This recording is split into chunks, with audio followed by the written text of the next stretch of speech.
late Shri Changu Kana Thakur Sahib, and Mataji late Shrimati Bhagubai Changu Thakur. Thank you everyone. I now request to all the dignitaries to lighten the lamp.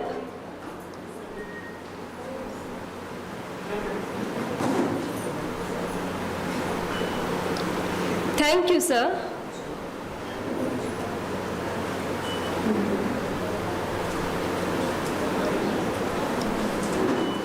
May Goddess Saraswati removes all the darkness from our lives.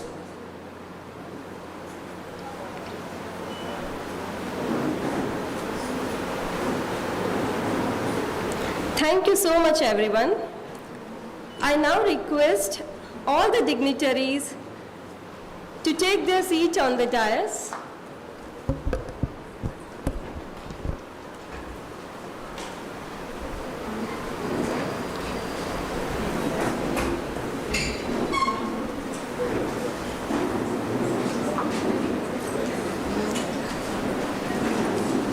Thank you, sir.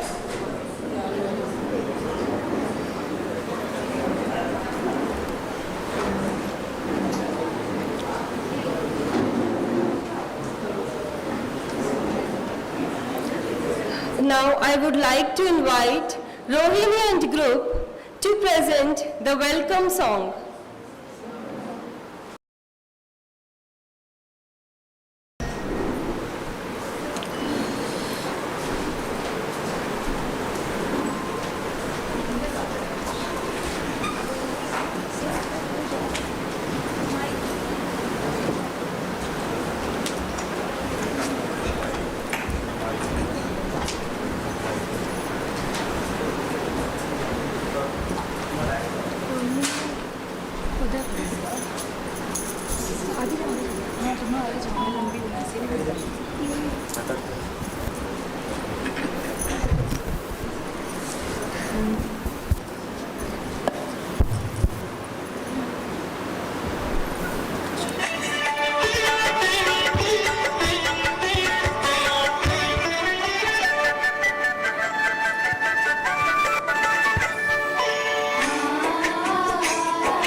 the beautiful welcome song.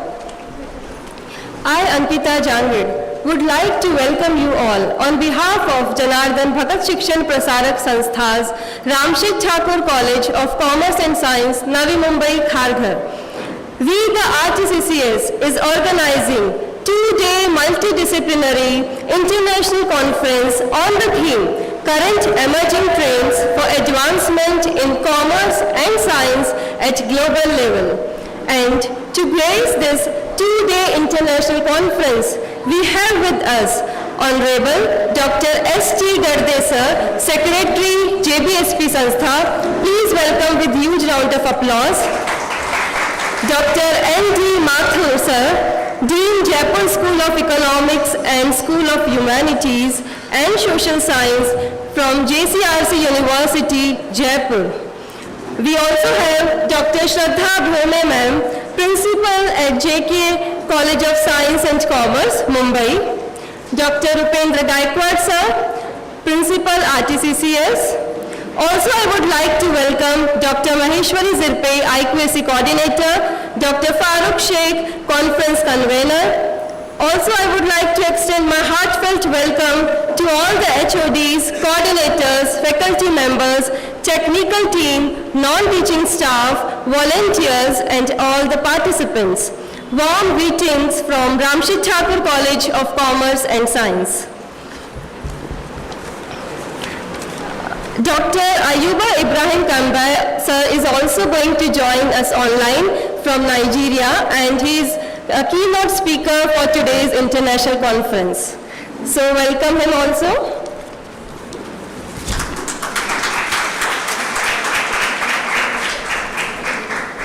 Felicitating all the dignitaries on the dais is a matter of honor for all of us, and proceeding with that ritual, may I now request Honorable Dr. S.T. Gardesar to felicitate our today's keynote speaker, Dr. N.D. Mathur, sir. Please give a huge round of applause and welcome Dr. N.D. Mathur, sir. Shh.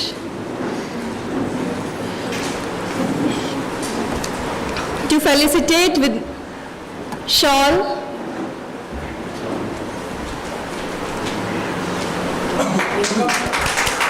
sapling, memento,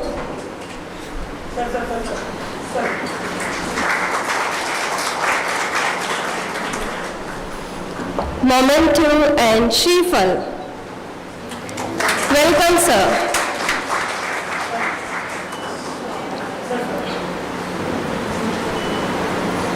Thank you so much, sir.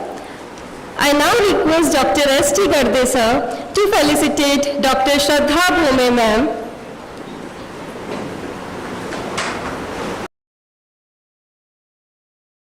I now request Dr. Maheshwari Zirpe, IQAC Coordinator, to felicitate Dr. Shraddha Bhome ma'am.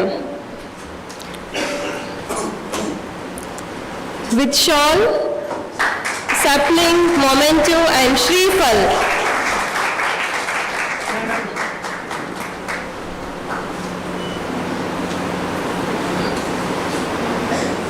Welcome, ma'am.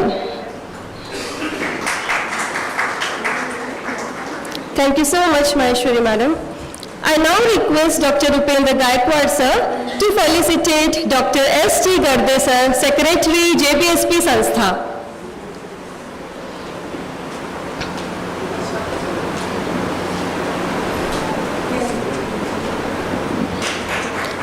With shawl, memento, Shrifal,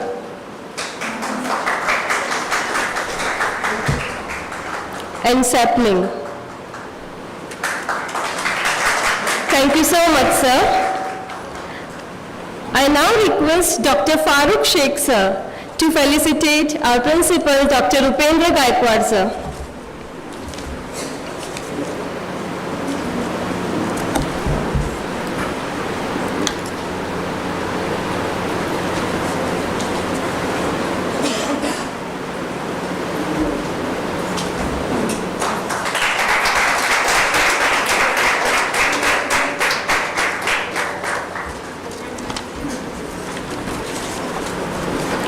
Thank you, sir. Now moving ahead, I would like to invite Dr. Farooq Sheikh, conference convener, to brief all of us about this two-day multidisciplinary international conference. Thank you, ma'am. Good morning, all the dignitaries and participants present here. It is with great pleasure and enthusiasm that I stand before you today as the convener of this international conference. An international gathering of brilliant minds and esteemed professionals in various fields. On behalf of the organizing committee, I, Dr. Farooq Sheikh, extend a warm and heartfelt welcome to each and every one of you. This conference has been a culmination of months of meticulous planning, collaboration. Into this room, we are not only face, but a diverse shade of expertise, experience and perspective that are converged here to create a vibrant intellectual exchange. Our theme for this conference on current emerging trend for advancement in commerce and science at global level aims to provide forum for researchers from both academic and industry to show their contribution to the research community. This forum used to gain memories where expert researchers, professionals and enthusiasts from various fields come together to discuss and share their knowledge and experience. As we embark on this intellectual journey together, let us approach the next 2 days with curiosity, open mind and spirit of togetherness. May the connections we make and the ideas we exchange inspire us to reach new heights in our academic and professional pursuits. Thank you and welcome once again, everyone. Thank you so much, sir, for briefing all of us about this two-day international conference. Now, to give a red carpet welcome who are joining online, I now request our Honorable Principal, sir, to address the gathering.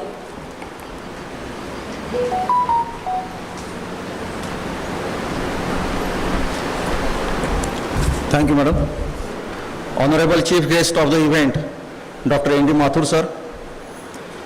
Chairperson of today's inaugural function, Dr. S.T. Garde, sir, Secretary of JBSP Samstha. Advisory Board, Madam Dr. Shraddha Bhome, Principal, JK College, Ghansoli. All my fellow colleagues, researchers and students. Organizing an international conference is one of the most challenging tasks. It requires immense planning to put all the resources together.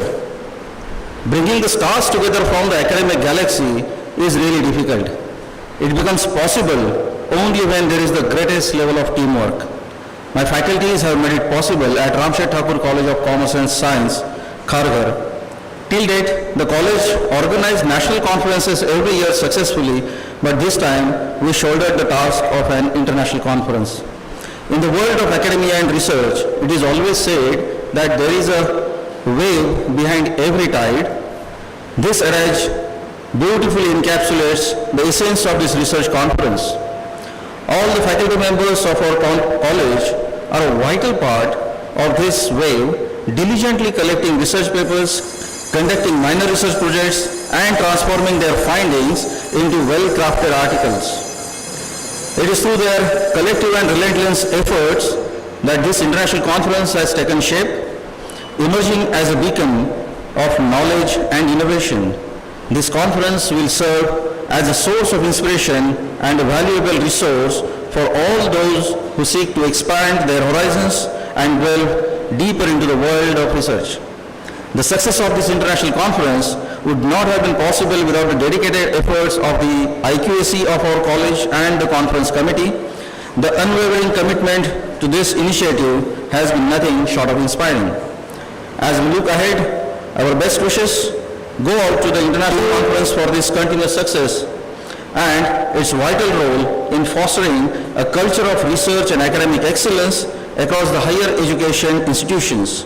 I wish all the success to this conference and such many more conferences to come in the future. Thank you very much.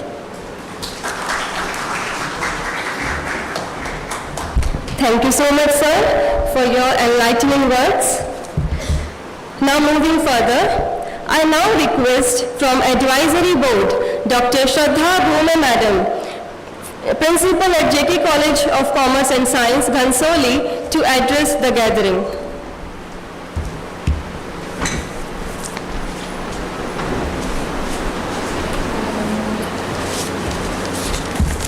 Very good morning to one and all present over here, online and offline. Indeed, it is an immense pleasure to come back again in your college as an advisory board member.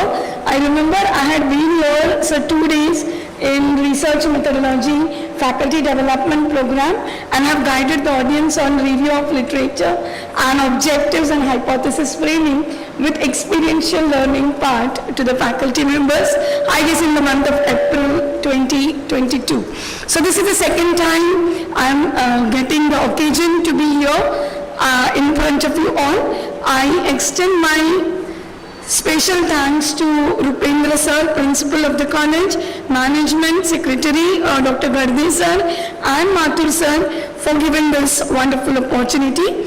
So when the conference came, the idea came into the mind, Dr. Farooq Sheikh sir has called me and asked about the theme and all. So we have discussed a lot about the theme and it was decided that he told me that we are keeping it in hybrid mode. So really congratulate college and management to have the opportunity for international participants also to be here, and I'm really happy and to get the number from a person that 100 plus research papers have come up. So really happy and appreciating moment to all of us. So, basically I asked Farooq sir, what should I say on this occasion? Basically I love research and I do research, I eat research and I sleep with research.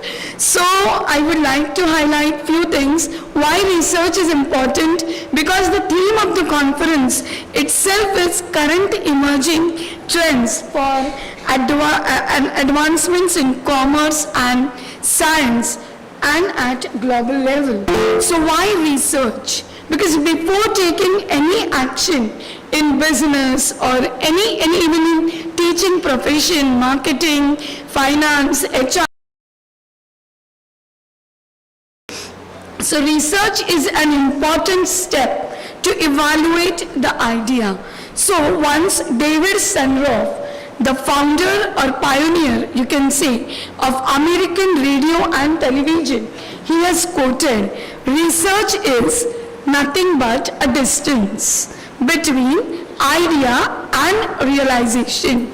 So the modern management industry and people employ research to assess the viability of their operations, since it is necessary for any business to understand what the customer needs.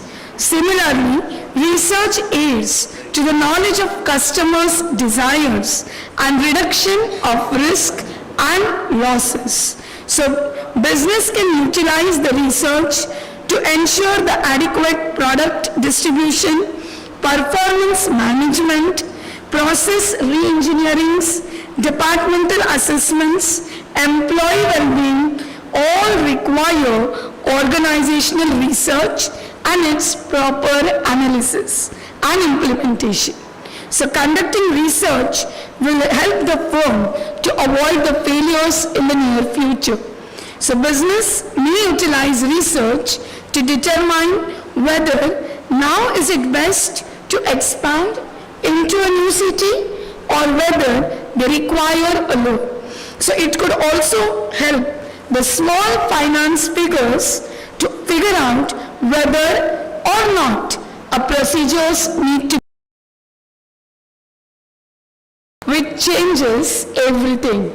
So with this, for any organization to remain competitive, research is vital and its essential capacity is to supply the business with approach with new ideas and innovations. So with this, I congratulate once again for the theme and the people and the successful leaders behind this conference. Thank you. Thank you so much, madam. Now, it's an honor for me to request Honorable Dr. S.T. Garde sir to guide all of us.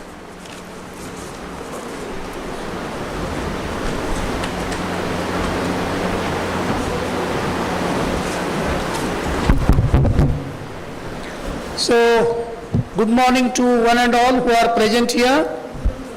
Say good morning loudly. Good morning, sir. Good morning. Good morning. Very good. Honorable Dr. N.D. Mathur, the today's keynote address, who is travelled for us from Rajasthan, Jaipur, the high-profile academician, Dean Jaipur School of Economics as well as School of Humanities, Principal Bhome, our you can say that neighboring college in Airoli, Dr. Gaikwad, the principal of our institution, all faculty who are here present for this occasion and worked since last 1 month for organization of this 2 days international workshop, dear students and delegates from the different colleges. First of all, I would like to congratulate to Dr.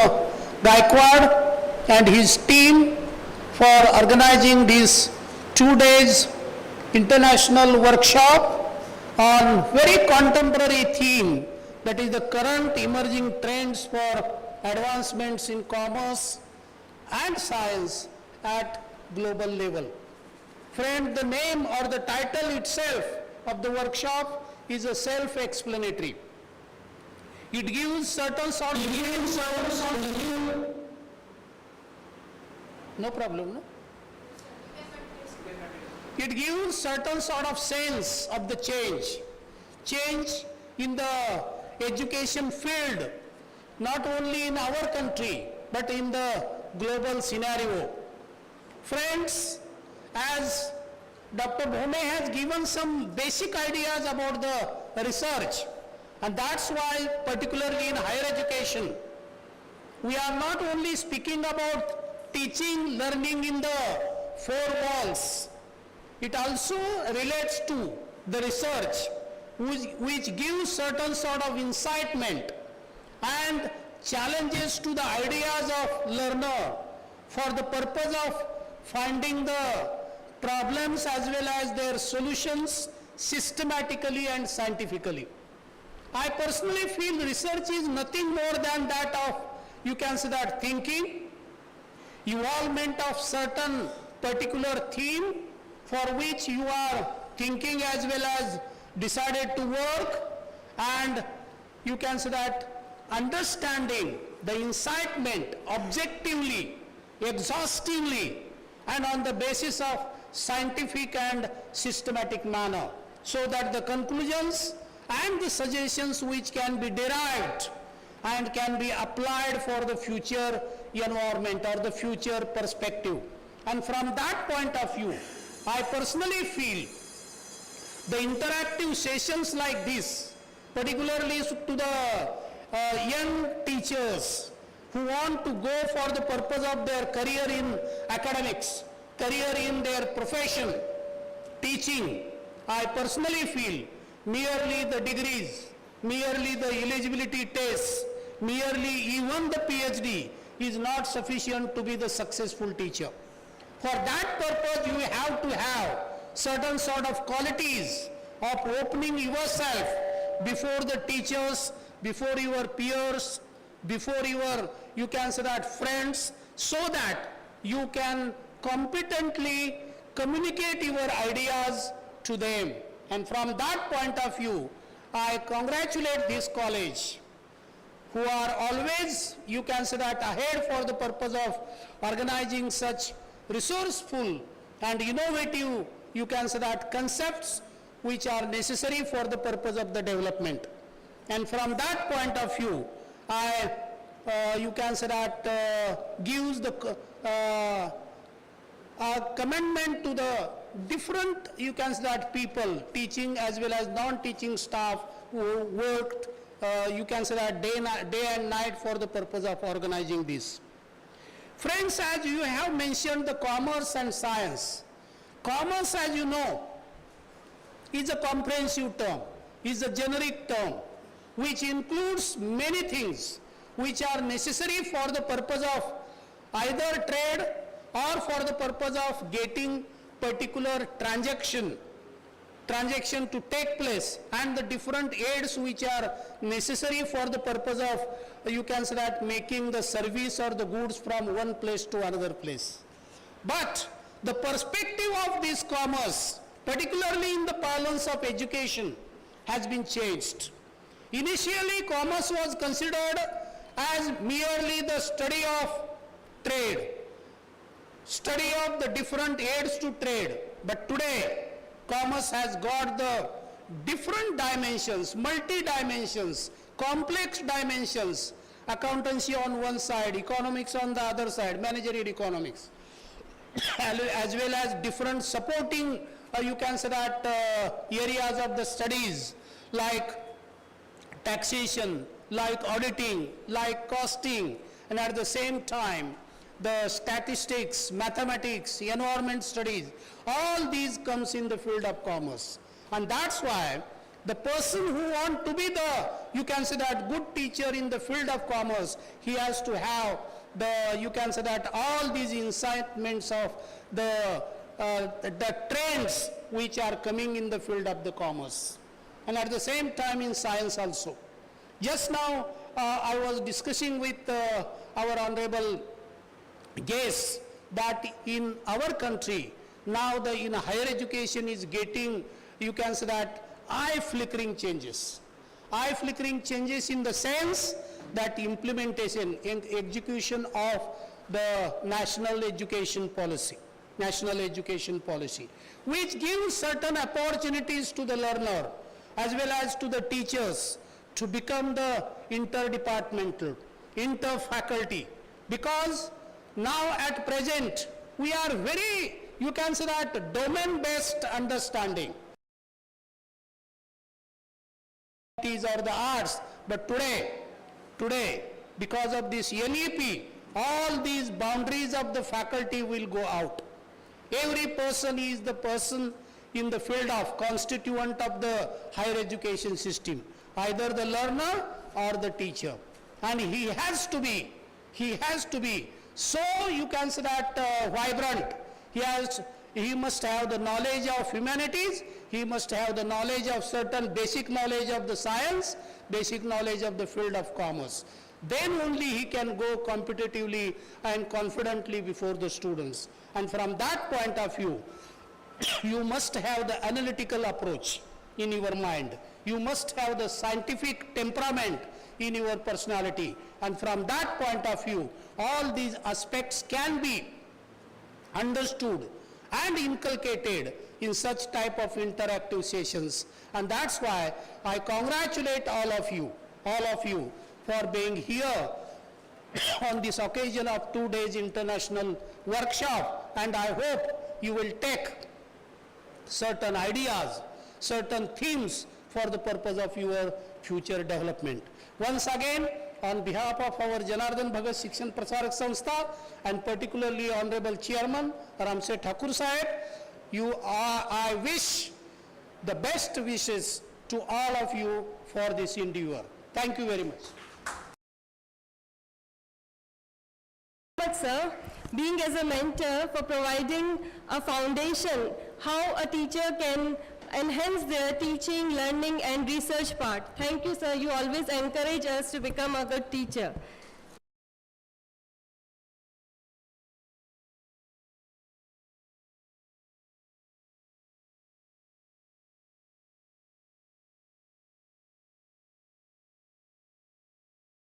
Science is ready with their second volume of Management Association magazine, InfoBiz, and for that I would like to request Dr. Reet Thule, Head of the Department, to present the magazine with all our dignitaries.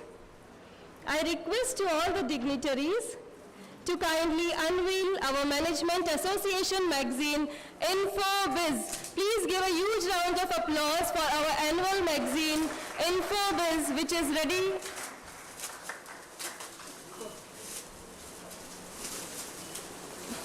Thank you, everyone.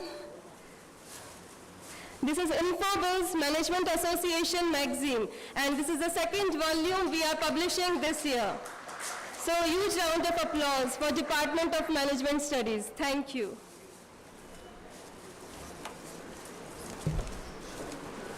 Please have a seat, sir.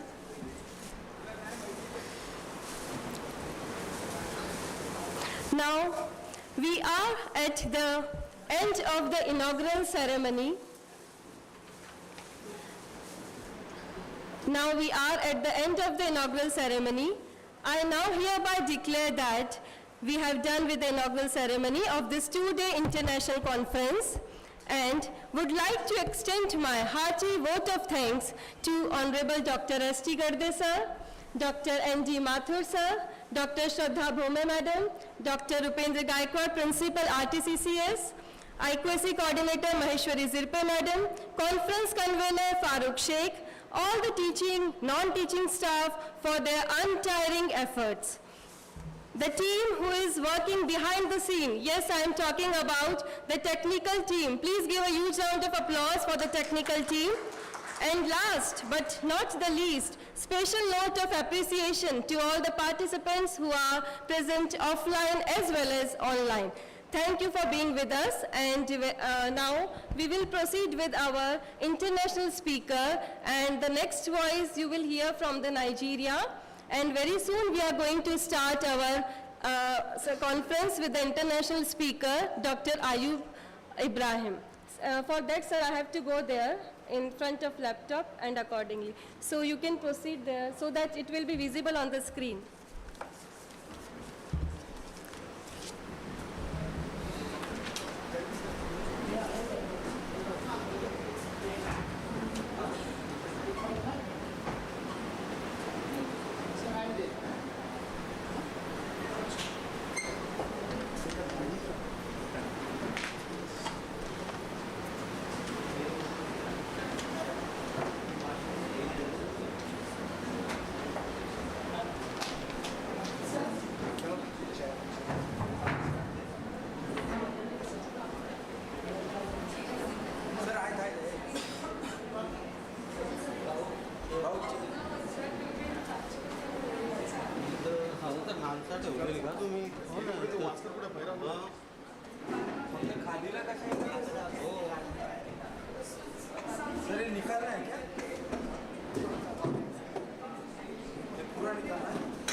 Minutes.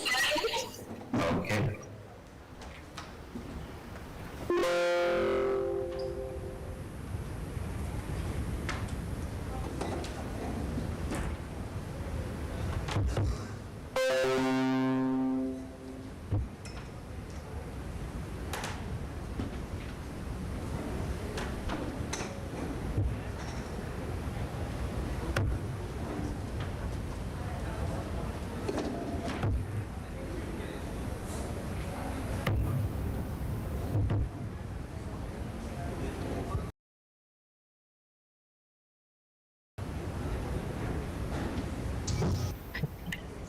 Yes, good morning. Am I audible?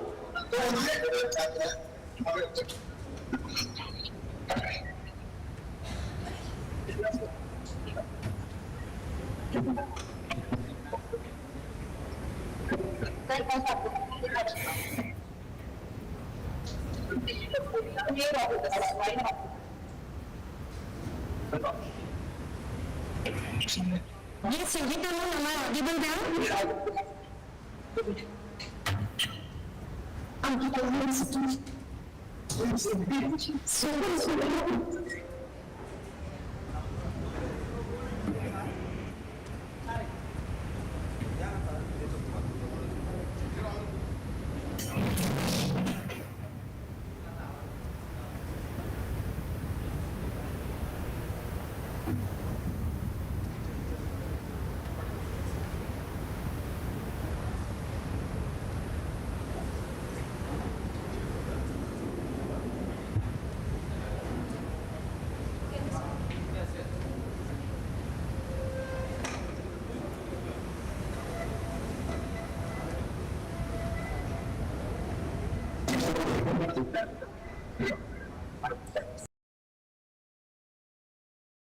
Participant as well as offline participant. We have with us Dr. Ibrahim Ayuba Kambai from Nigeria. Welcome, sir. And this is good morning from India. Yeah, thank you very much. Good to have you, and good morning to everyone. Thank you. Yes, sir. Our today's keynote speaker, Dr. Ayuba Ibrahim Kambai. He is joining us from Nigeria. Dr. Ayub Ibrahim Kambai is a highly accomplished professional in the field of finance and banking. Sir holds a doctorate degree with a specialization in investment management and banking. With a robust academic background and extensive industry experience, Dr. Kambai is dedicated to both teaching and research. Science teaching approach focuses on critical thinking and real-world application. In addition to research, Sir is an active researcher with a focus on asset pricing, risk management, corporate governance, and financial regulations, which includes publication in top-tier finance journals and presentations at national and international conferences. With a wealth of industry experience, Sir has held key positions such as branch manager at Sigma Pensions Limited and faculty board member at Abuja Chambers of Government in academic leadership exchange roles like Registrar and Secretary of Council at the Cross River State Institute of Technology and Management. Dr. Kambai's academic journey includes a PhD in Finance and Banking from the University Utara, Malaysia, along with a Master's in Banking and Finance and a Bachelor's in Economics from Ahmad Bello University. His additional qualification and workshops reflect a continuous commitment to professional development. Thank you so much, sir, for joining us today from Nigeria. We all welcome you. Now, I'd like to request you, sir, to address all of us. Thank you very much. Can I maybe share my slide? I've been trying to pick it up, but it's not reflecting. Yes, sir. You can also share your screen if you want. Yes, I want to share my slide, but I don't know.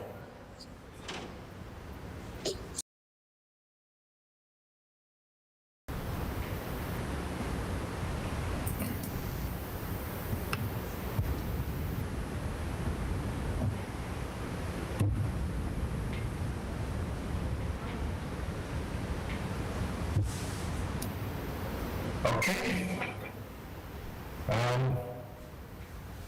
Can you see my screen? Hello? Yes, sir. It's visible. Yes, sir. Okay, thank you very much. First of all, protocol that has been established, and I want to appreciate the Ramshad Charcoal College of Commerce and Science for giving me this honor and privilege to present a keynote on the current advancements in commerce and science in the globalized world. However, I will begin my presentation this morning by saying that I would like to share the current emerging trends in commerce and science at a global level. My experience in the university and polytechnic, I have been an advocate for the private sector and have been closely observing these trends. That is what science and commerce have been impacting our world and the society. Today, I would like to present to you some key insights that I believe are crucial for our understanding and the future success that promises each and every one of us, even as students or those in the academia and professionals alike. We are aware about the technological revolution that has sparked up unprecedented transformation in every aspect of life. And it is on that note that I decided to focus my keynote on commercial business opportunity of the digital economy in emerging, world today. You agree with me that what we are experiencing is a fusion of science and commerce that has birthed what we call today the digital economy. And as a result of that, the world has ceased to be what it used to be. We have shifted from the brick and mortar to a modern superhighway that is being projected and promoted by the impact of technology riding on the internet. So I can begin my presentation right away without wasting much time.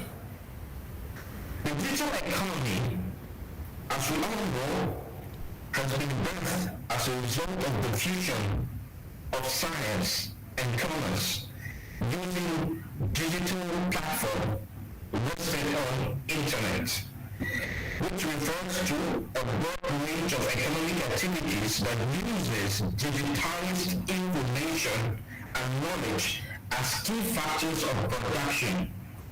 Scientific advancement has made internet, cloud computing, big data, fintech, new digital technologies possible to use, to collect, store, and analyze and share information digitally, has led to the social transformation for value addition. The digital economy is not just a collection of individuals. It's using smart devices such as phone for its own purpose. The digital economy is a system or an ecosystem including public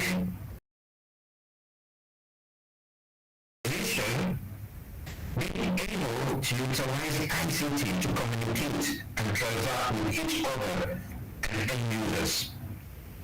It is on this power of this digital economy that we've been able to have this conversation.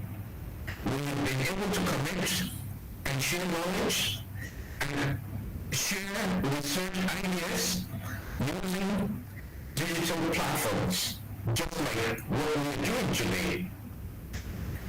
It was for the ability and the science behind this, then probably I would have been I have to be in person for me to. But science, technology, Western and ICT has made this possible almost at the click of a device. Today, the digital economy has shown great potential to radically change the social environment, and it has impacted on economic activities.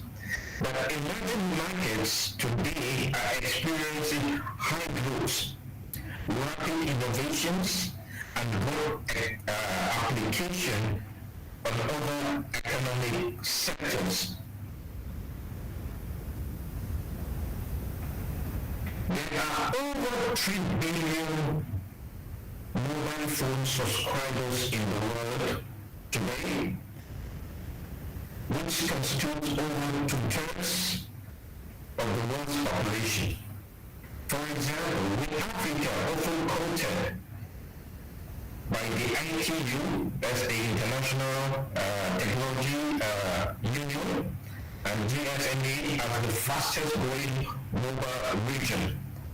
Before now, this is virtually impossible for us to communicate, for us to interact, for us to even perform transaction. But the advent of the digital technology has succeeded in bridging this gap. And there are huge lessons and events that have sparked up and has further, reinforced this digital transformation that we're talking about, which is, and I'm sure everybody knows, the impact of COVID-19 pandemic, which accelerated the process of digital transformation, but aided the urgency for government to respond to this very severe health issue. Before then, the impact started gradually until its health implication became a global concern that led to almost a stoppage to economic activities. However, because of the power and the science behind this platform, in terms of the power of internet, connectivity, and devices, governments, corporations, and individuals were able to circumvent. They were able to pivot and then go digital in order to ensure that activities, social activities, economic activities, governmental activities continue. In that note, business, as I said, were caught out in the cold. Those that were not prepared face severe consequences. There were overnight disruption in the way we work, in the way we interacted, and these had far-reaching economic and global effect globally.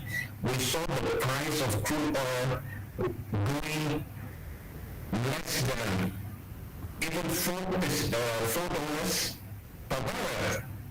This to show how severe the pandemic impacted on different stakeholders.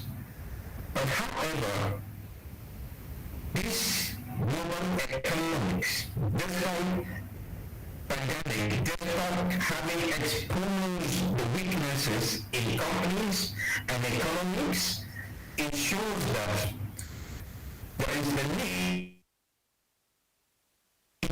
to build a very strong digital infrastructure, making them unable to execute continuity plans in an emergency. are some of the hard lessons that COVID-19 poses, and since then, several initiatives and efforts have been accelerated. The post-COVID-19 era bring forth a new normal that will accelerate digital transformation in many ways and in many areas. This is Louis Zeni, the United Nations Under Secretary General and Head of UN DESA. In the area of digital economy, digital finance, digital government, digital health, digital education, and supply chain logistics. This has come to present the new normal that countries, individuals, governments, and society are keying into. This is the new phase, the new theme of focus for those who really want to participate and get going in the new normal, because COVID-19 showed a lot of weaknesses, and addressing that weaknesses emphasizes the need to rejig our digital infrastructure for transformation. The building blocks of an emerging market in digital economy can be looked at from three pillars, which is internet access, transactional access, entrepreneurship. When we're talking about internet access, we're talking about the ability to connect businesses, government, and people. The internet access has helped in addressing the initial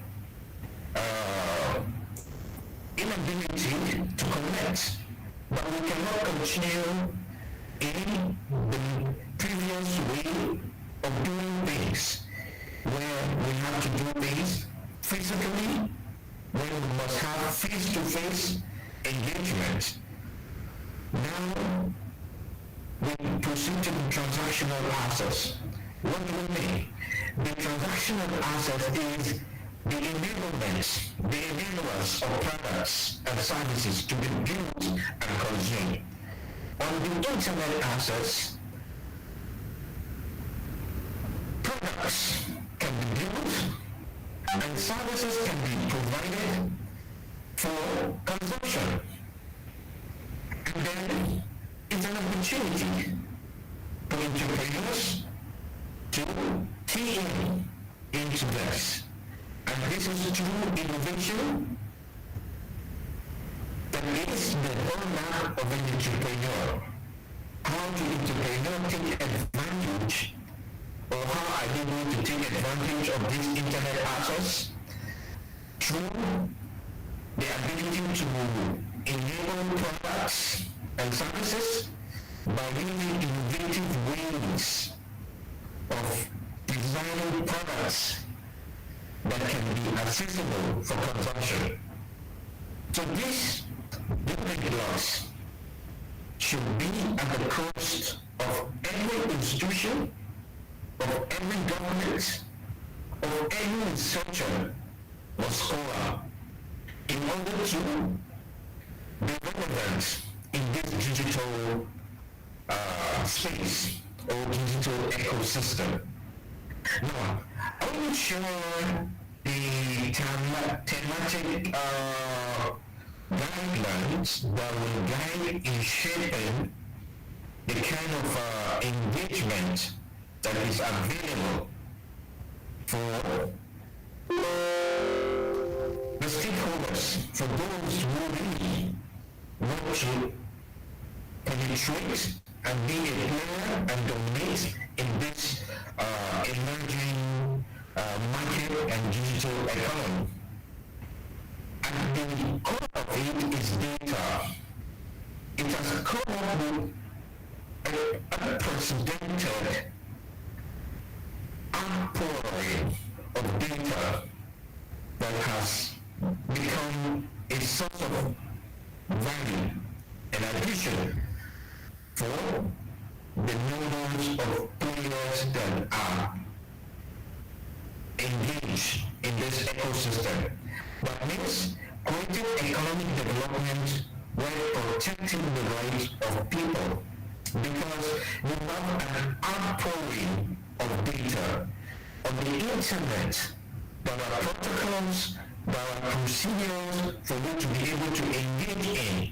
And on that note, data becomes a key issue of concern. And that is why some are holding back and not wanting to be part of this new transformation in terms of how safe am I, in regards to getting my data, how secure and how protective is, and what are my rights as far as data is concerned. Because you always need footprints, there are footprints that are left in the digital space, in the internet. The impacts of ICT on climate. What are the benefits and what are the opportunities? And what are the impacts on the environment? These are very interesting areas of concern for researchers and scientists. Yes, we come up with new tools, new platforms, new products and services, but what are the downsides? What are those upsides that can impact on our climate, on our environment? So it's very key to understand these emerging guidelines that will carry us along this transformation. Another part in relation to the guideline is the issue of inclusion. There must be meaningful connectivity, community networks, to ensure that no one is left behind. How do we get the community to play in this new environment? Getting them and persuading them has to come with trust. We have to build the strategies that are best in practice to ensure that it is safe and it has value for usage. Now, in relation to specifically the nature of data, looking at the global effects that it has as a result of the internet across borders, brings an international dimension to the discussion about data, because for you to play on the highway, which is the internet, that respects no border, in this case, we have to have a discussion around the data generating process. What happens to my data? What happens to your data? Either at the government level or at personal level or business level. So the generation, connection, storage, transfer, and processing of data have enabled new social, cultural, and economic opportunities that ever previously imagined. In the same time, the massive connection and transfer and processing of data through the application of driven technologies by public as well as private entities poses challenges around privacy, freedom of expression, and the exercise of other human rights. Now, let me take a little pause and digress a little around this area. We know certainly there have been a lot of breaches around data. So where it is being hacked or where it is being sold for one reason or the other. So what kind of law needs to be put in place that will be acceptable for all? It's an area of importance so that there will be a common front. Because if you look at in terms of penalties and fees, where data and so it becomes a very worrisome thing, so that we can have that trust and everybody can be part of it. So, in that note, we can put out some policy questions. So what should be the rights and responsibilities for individuals in determining the use of their personal data? How do you ensure transparency and accountability in the gathering and handling of personal data? What societal economic benefits are enabled by the trustworthy use of data to develop data-driven emerging technologies? Next, to what extent, if any, could the development of international norms and principles facilitate common approaches and interoperability of data protection frameworks, and also facilitate international trade and cooperation? What is the impact of AI, artificial intelligence, and other data-driven technologies in the exercise of rights of most vulnerable groups? How to implement them to further advance the inclusion and avoid further harm?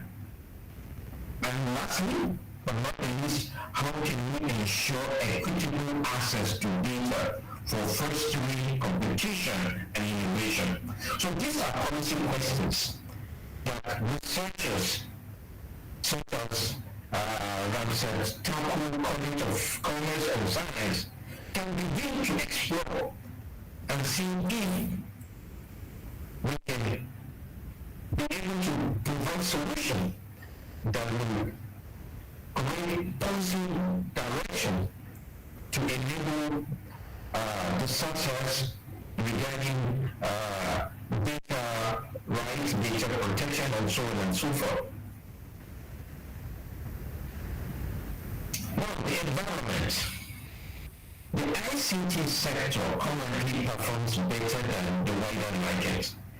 Whether we like it or not, the business, the revenues, the gains are very obvious that the ICT sector today is performing best when you look at the market, even at the stock market, and so on and so forth. Some of the top 10 companies are ICT-related sectors.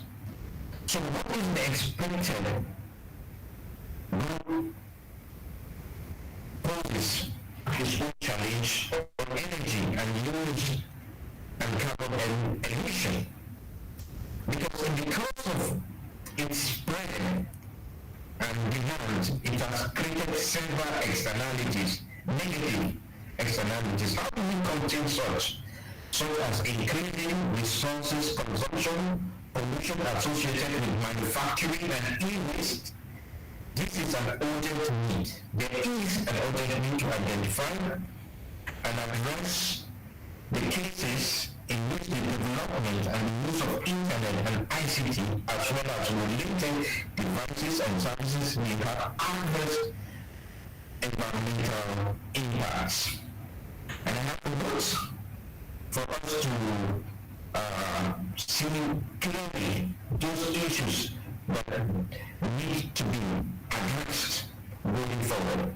And this is why our scientists need to brace up and begin to see ways to contain these negative externalities, even as we make progress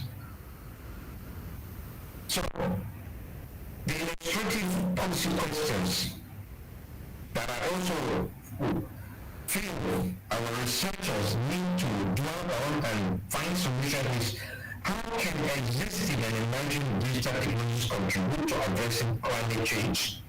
And how can we foster change in various sectors of the economy, be it manufacturing, commerce, trade, agri-food, etc.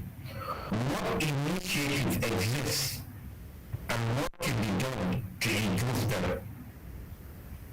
The next question, what can be done to reduce the carbon footprints of ICD, e.g. sustainable infrastructure, carbon neutral data centers, efficient manufacturing, use and recycling of devices, etc. What lessons can be learned from various communities, e.g. indigenous people, small islands, states, etc. and existing initiatives? And there are best experiences that we can adopt or adapt. These are questions that researchers, tertiary institution, higher learning institution needs to profile to be relevant as this new transformation continues to drive itself. Next is what role can data and artificial intelligence play in tackling sustainability issues such as climate change, biodiversity, conservation, and water scarcity?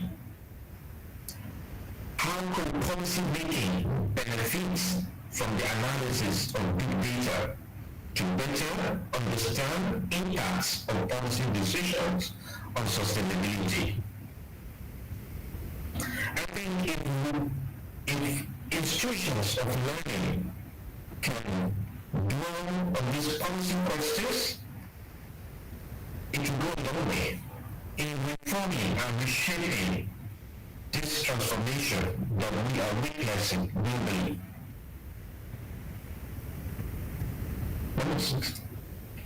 Inclusion. Inclusion is about ensuring those with limited or no access to the internet, such as the unserved and underserved communities, as well as those for which the internet is not accessible due to gender, disability, or digital illiteracy, digital literacy, affordability, or for any other reason are not included and have equal opportunity to be.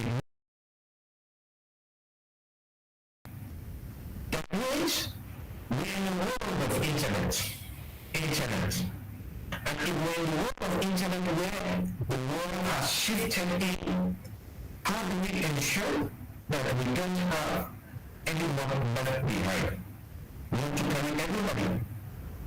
The internet is the new currency, is the new way of life. This is where buying and selling, production is taking place today. People are developing content, people are putting all sorts of innovative services on the internet. So how do we carry everybody on that superhighway that a key contributor towards a stronger economy and enhanced economic development through shared wealth? Because the wealth has moved along the internet superhighway. How do we ensure that this wealth is properly shared amongst the society, amongst the people? How do we do that? Because it has shown, it has proven that the world lies muchly so, which also is in tune with the UN 2030 Agenda for Sustainable Development, the SDG. The SDG goal is that by 2030, no one is left behind in the development agenda. And with that, we can also look at some of the policy questions, which are: what factors should be considered when seeking to understand and tackle affordability issues? Not everyone has access to finance. Not everyone has access or adequate income to access the internet or to even access some of these devices in a way that they can benefit from this wealth that the digital economy provides, and how much improvement we need. So what strategy, again, could be developed to promote better internet access for women and girls, older people, and people living with disabilities?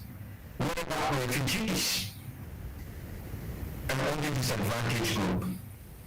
These are very critical questions that need answers, that deserve solutions, because the statistics are there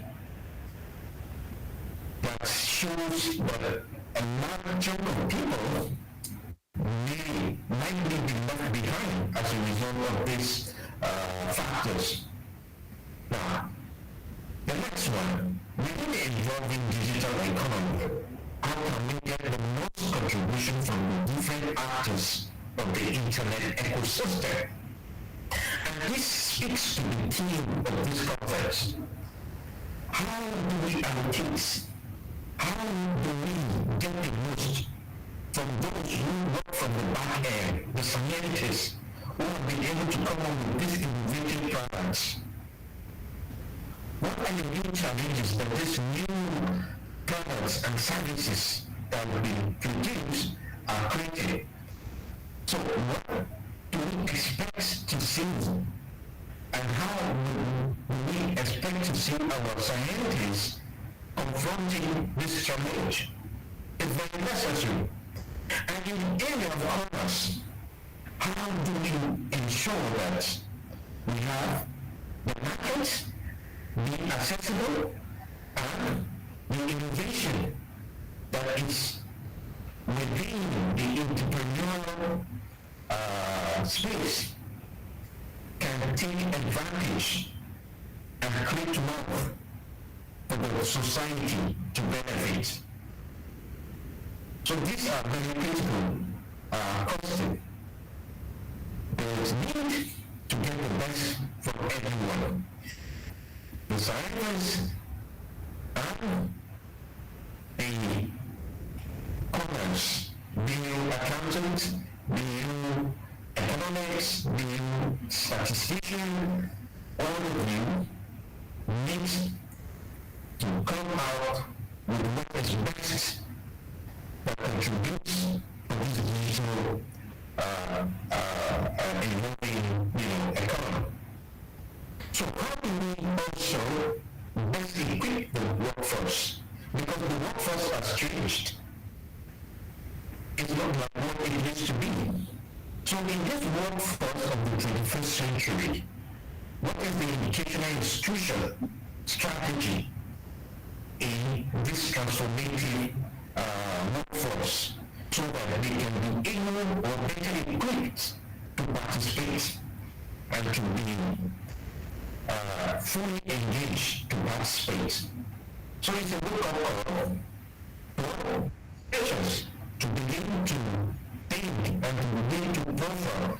Maybe there is a need for the curriculum to begin to have a change to reflect this new evolving digital economy, so that we don't create graduates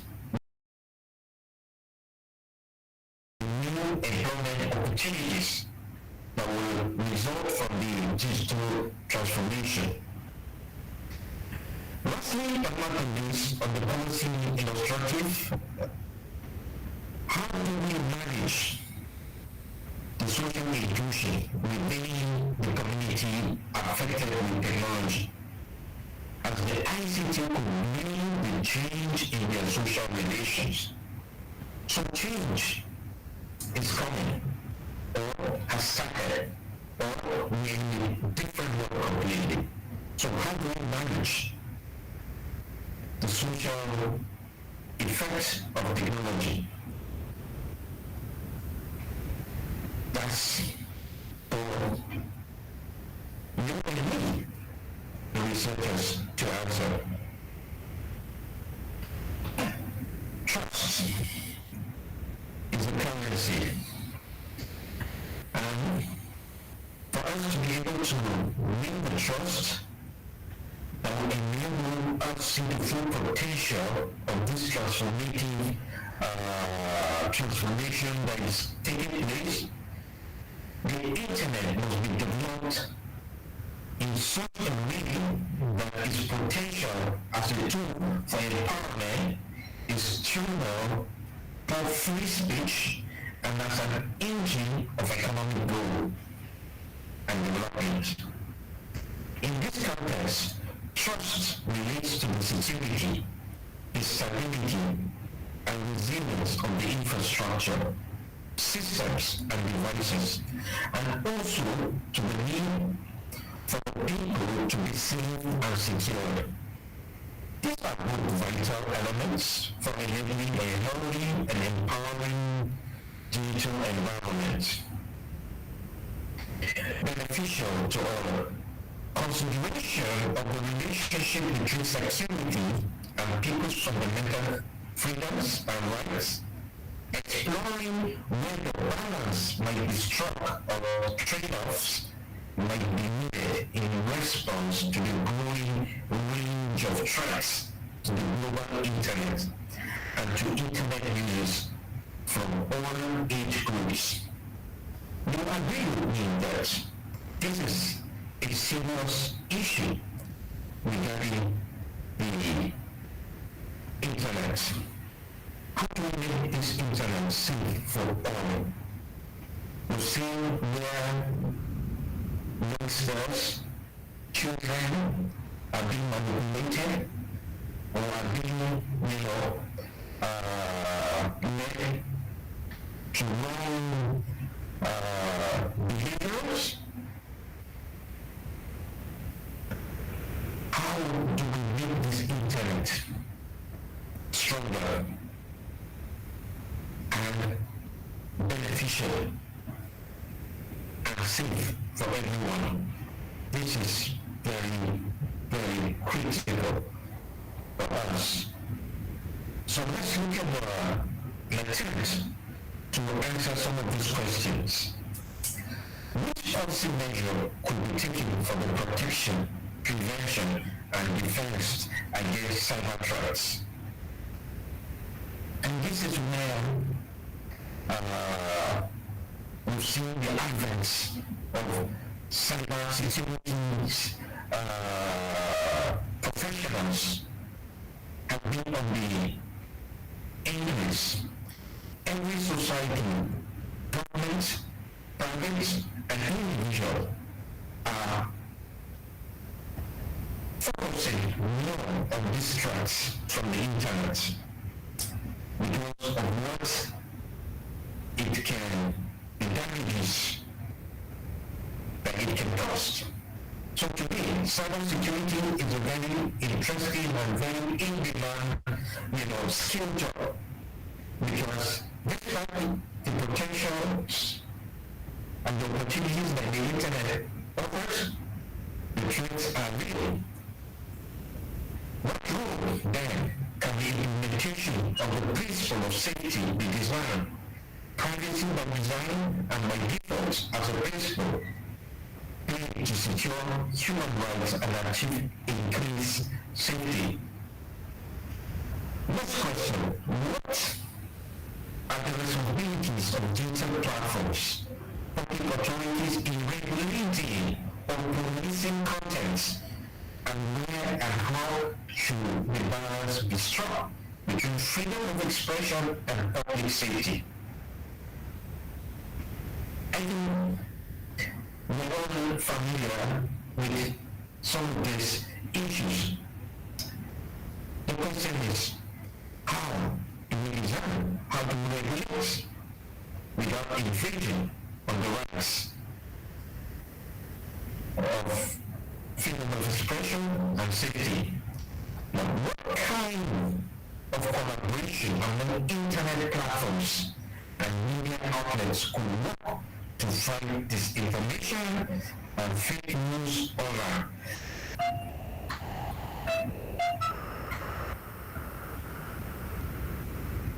I think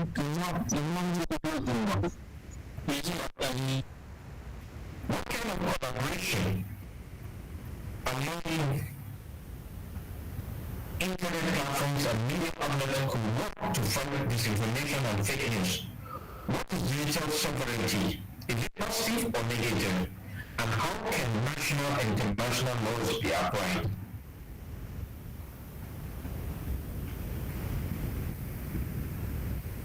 So,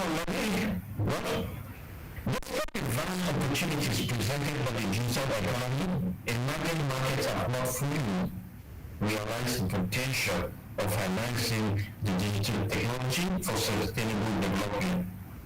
And this is where we can see in terms of telephoning and broadband access, smart devices, adoption and affordability of the internet, speed of internet connection, internet use, e-commerce use, and digital gender divides. So I have some statistics here I'm going to share with them for us to see where some of these challenges that shows our the challenge that poses in terms of the power of the internet that has not yet been fully been exploited. This is another to show the distribution of mobile networks types and coverage between rural and the urban areas, just to show that we aggregate and we reduce the gaps between within the society itself.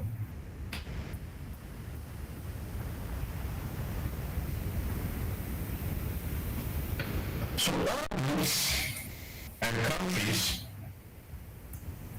are working assiduously to improve their penetration rates. However, the developed countries are shown to be very much ahead than the developing countries. So this is an area that deserves attention. And this has been shown in terms of the affordability, the cost of 1.5 gigabytes of mobile broadband vis-a-vis the GNI, gross national income per capita. So there's a need to address the income so that it can be accessible, to all. And we look at the broadband internet connection speed. It's also another thing in the area of being able to compete, and being competitive.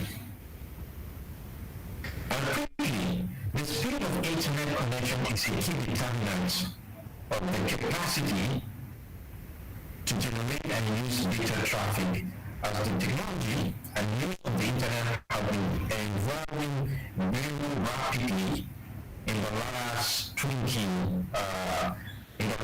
years. There are evidence to show, and here are the statistics by the International Technology Union that shows the extent at which various regions at the global level and both developed and undeveloped countries have been able to increase the speed of the internet. Now, what do we do with the with the issues that has confronted us as a result of this digital economy. For example, for Africa, it's a big issue. I think India has been at the forefront, and quite a number of Nigerians have been benefiting and have been keen to get, the relevant skills based on the advancements that have been demonstrated in India. For Africa and the rest of the global world, there is indeed a digital skill gap. To this, the digital skill gap is growing, and there is also the locally trained human potential that African countries are struggling to keep and use at national level. This gap widens when the gender gap is included. In addition, there's a huge, knowledge that the population, for example, for youth, will result in entering the labor market by 2030. So, if you remember, I said it earlier that we need to reskill these youth in order to catch up. The curriculum needs to reflect the changing dynamics, the transformation that is faced as a result of this, scientific breakthrough. We can see the role we can see the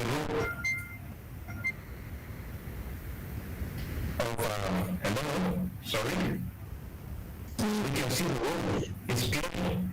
So here, before now, look at the basic skill.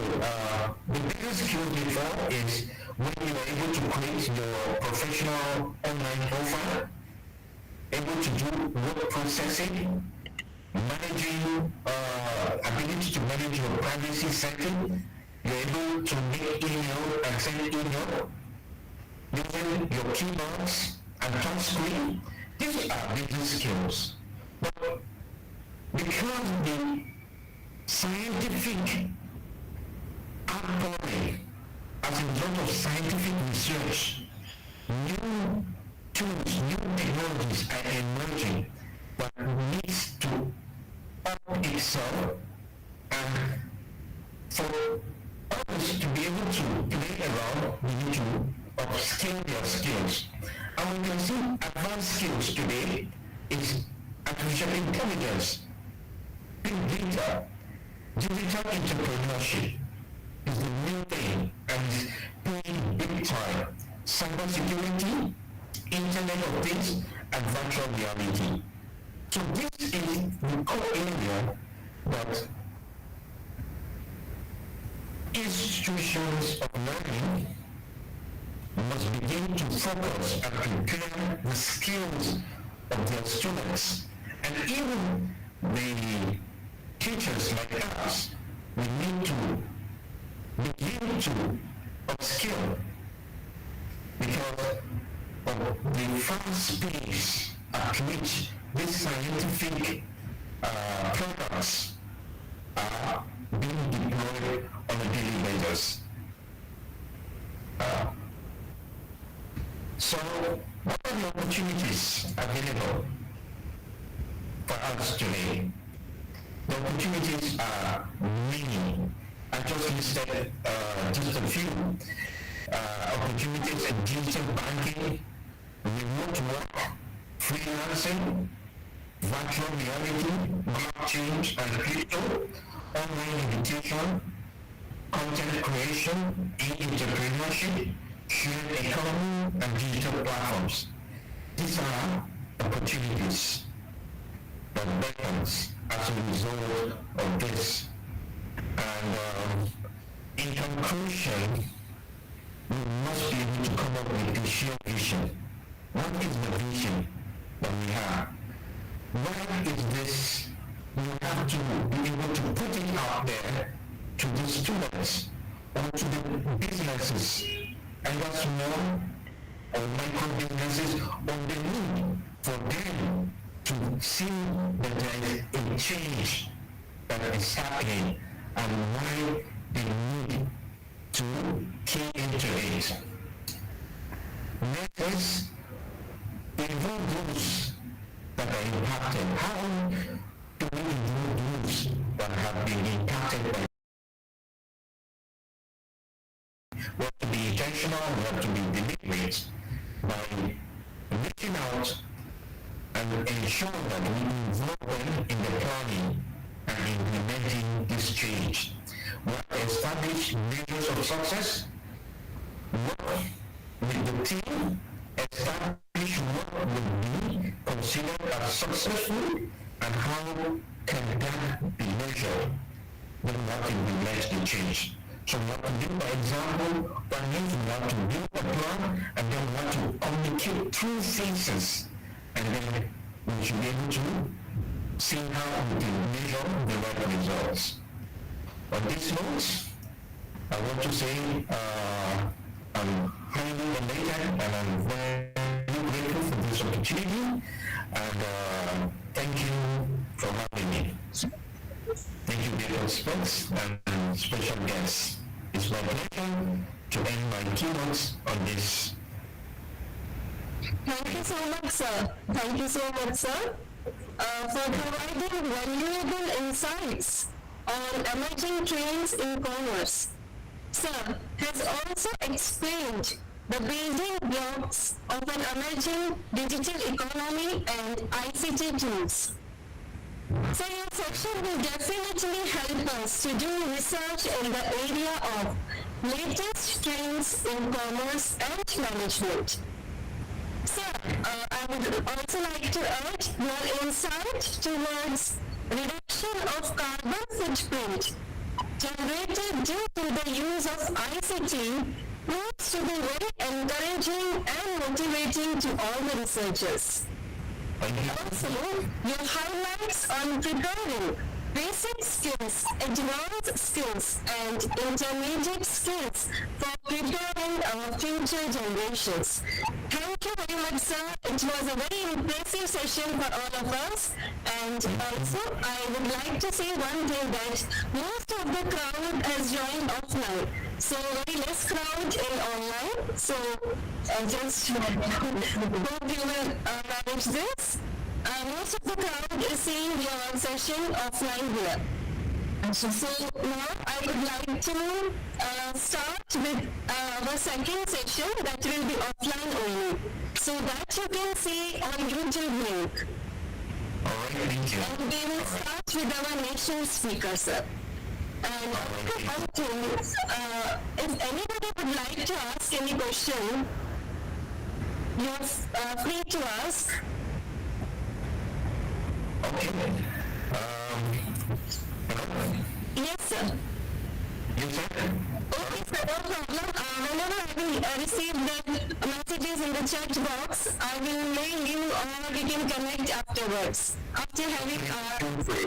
Yes, sir. Yes. Feel free, and I'll make my slide available. Yes, So sir. that you have that. Thank you very much. Thank you so much, sir, for the insight. Actually, because of the time difference, I've been awake since about 4 a.m. Nigerian time. So it's been 1 week though. Thank you very much. Thank you, sir. Very early morning you joined us. That was a great thing for you. Thank you, sir. Have a nice day. Yeah, thank you so much. Yeah.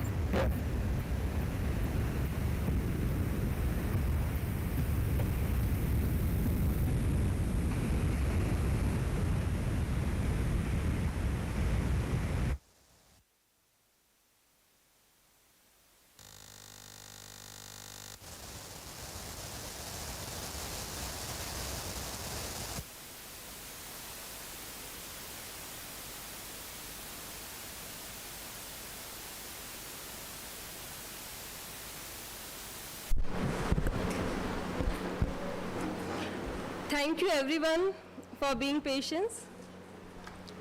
Now, before moving further, It is a matter of great pleasure for me to introduce our today's second keynote speaker, Dr. N.D. Mathur sir.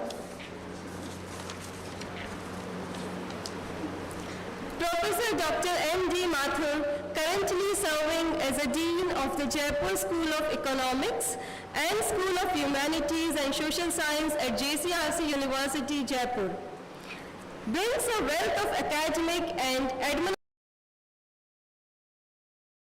JCRC University in October 2021. Sir has previously held esteemed positions at Professor of Economics and Director at the School of Economics and Social Science, Manipal University, Jaipur.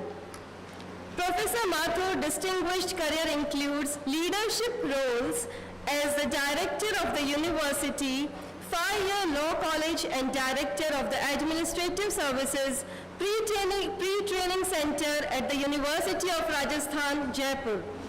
Sir is the member of UGC Committee on SAP in Commerce and Management and has been involved in key decision-making roles for various universities.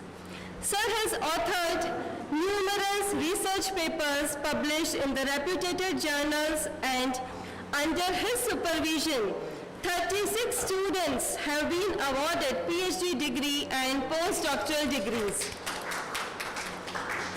Known for his engaging teaching style, Sir has delivered more than 3,000 special lectures at various colleges and universities.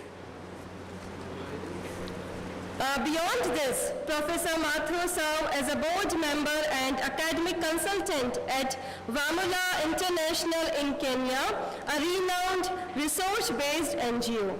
Sir's outstanding contribution to academic research have been recognized with several awards, including the National Excellence Award from the National Human Rights Organization and the Dr.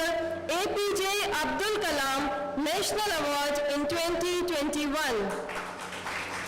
Recently, Sir has honored with the Lifetime Achievement Award in 2023 by Inspira Research Association. Please give a huge round of applause. Thank you so much, sir, for accepting our invitation and joining us today in this international conference. Now I would like to request you, sir, to kindly address all of us. Please join me in welcoming Dr. N.D. Mathur with a huge round of applause. Now the stage is yours.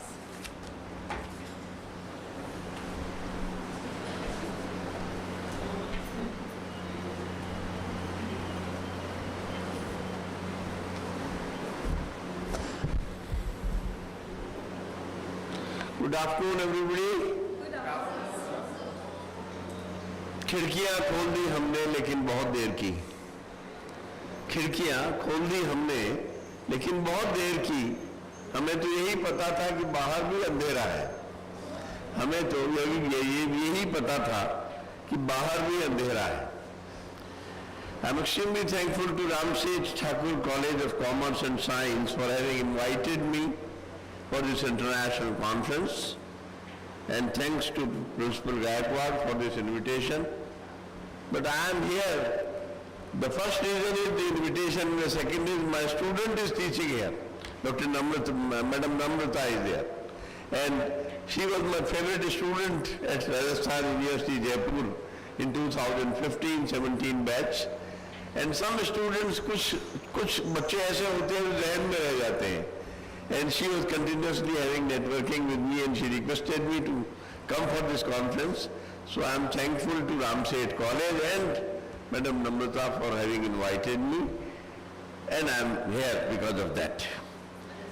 I am extremely thankful to Shraddha Bhome ma'am, who has talked about research in the morning, and then Professor Gadade, who talked about research plus opening the boundaries of education, that there are borders, but borders are boundaryless in education now. An engineering student can take the arts papers or courses. The arts student can take physics or the chemistry. So new education policy has thrown the plethora of opportunities he was talking about. Then friends, I'll admire the efforts of college.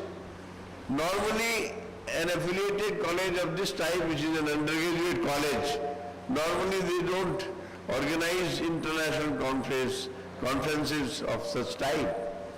And having an international conference in an affiliated college, that too undergraduate college, I'll admire the efforts by saying हर सहरा में फूल खिलाना सबके बस की बात नहीं और हर सच्चाई को जुटलाना सबके बस की बात नहीं, कोशिश पर ऐसी कोशिश भी कर पाना सबके बस की बात नहीं.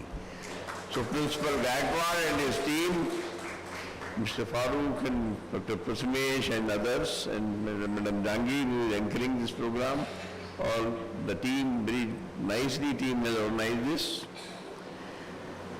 Now friends, you are listening since morning and must be tired, quite tired. तो थोड़ा वार्म अप हो जाते हैं, थोड़ा अपनी कुर्सी से खड़े हो जाइए जरा.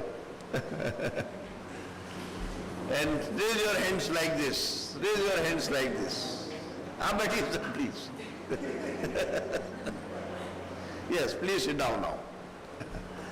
थोड़ा मेरी ऑडियंस मेरे साथ जुड़ जाए थोड़ी, मैं बड़ा डिस्कनेक्टेड सा महसूस न करूं. Right? And there are people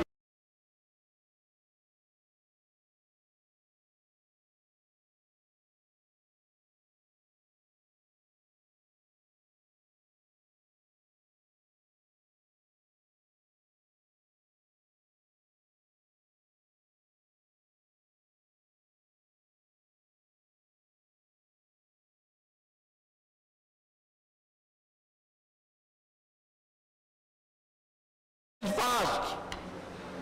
Things are becoming obsolete very fast. The computer which I bought in 43,000 rupees, nobody is ready to buy in 43 rupees now.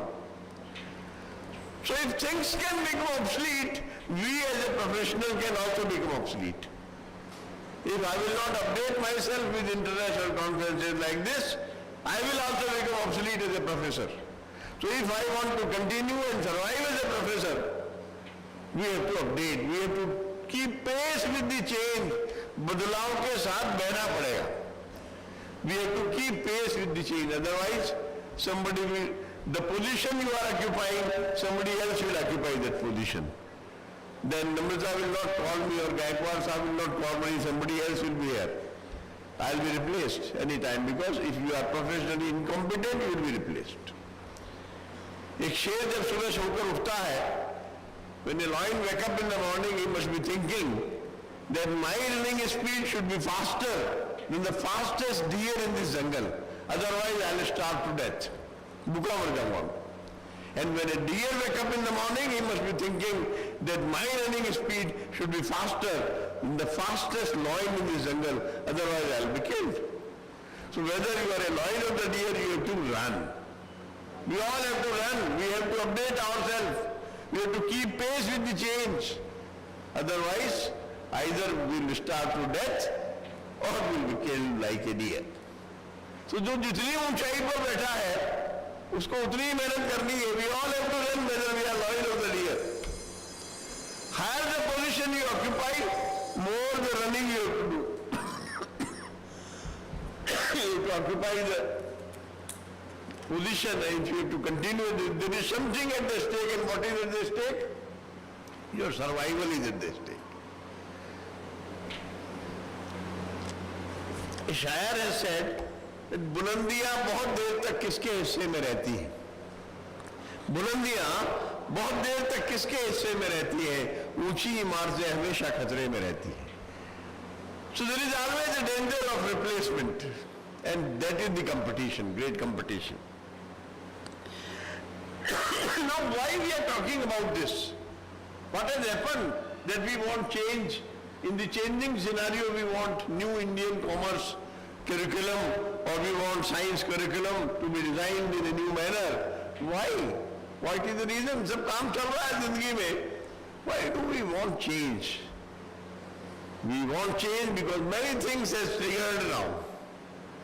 Many things have triggered. Corona, there was trigger. Corona is a trigger. That Corona has thrown many challenges with us. Technology is a trigger. Technology has thrown many things. The chat GPT is there, and then AI has come, artificial intelligence has come, and all they have thrown challenges to us. What to do with AI now, what to do with chat GPT now, what to do with robotics now. Robots are there, and robots will replace you. Robots have started advocacy, robots have started counseling, though teacher cannot be replaced, I know, because teacher has interpretation in his mind.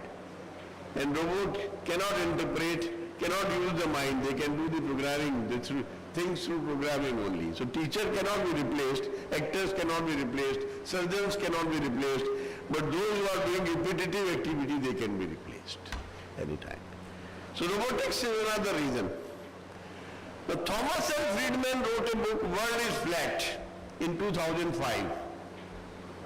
And Friedman, in his book, World is Flat, Dunia Samtal ho gayi hai. We have been taught in geography that the world is flat. Now it is a flat world economy. And there are 10 important changes which have made this world flat. Which are those 10 important changes? The first is new age creativity. What is new age creativity?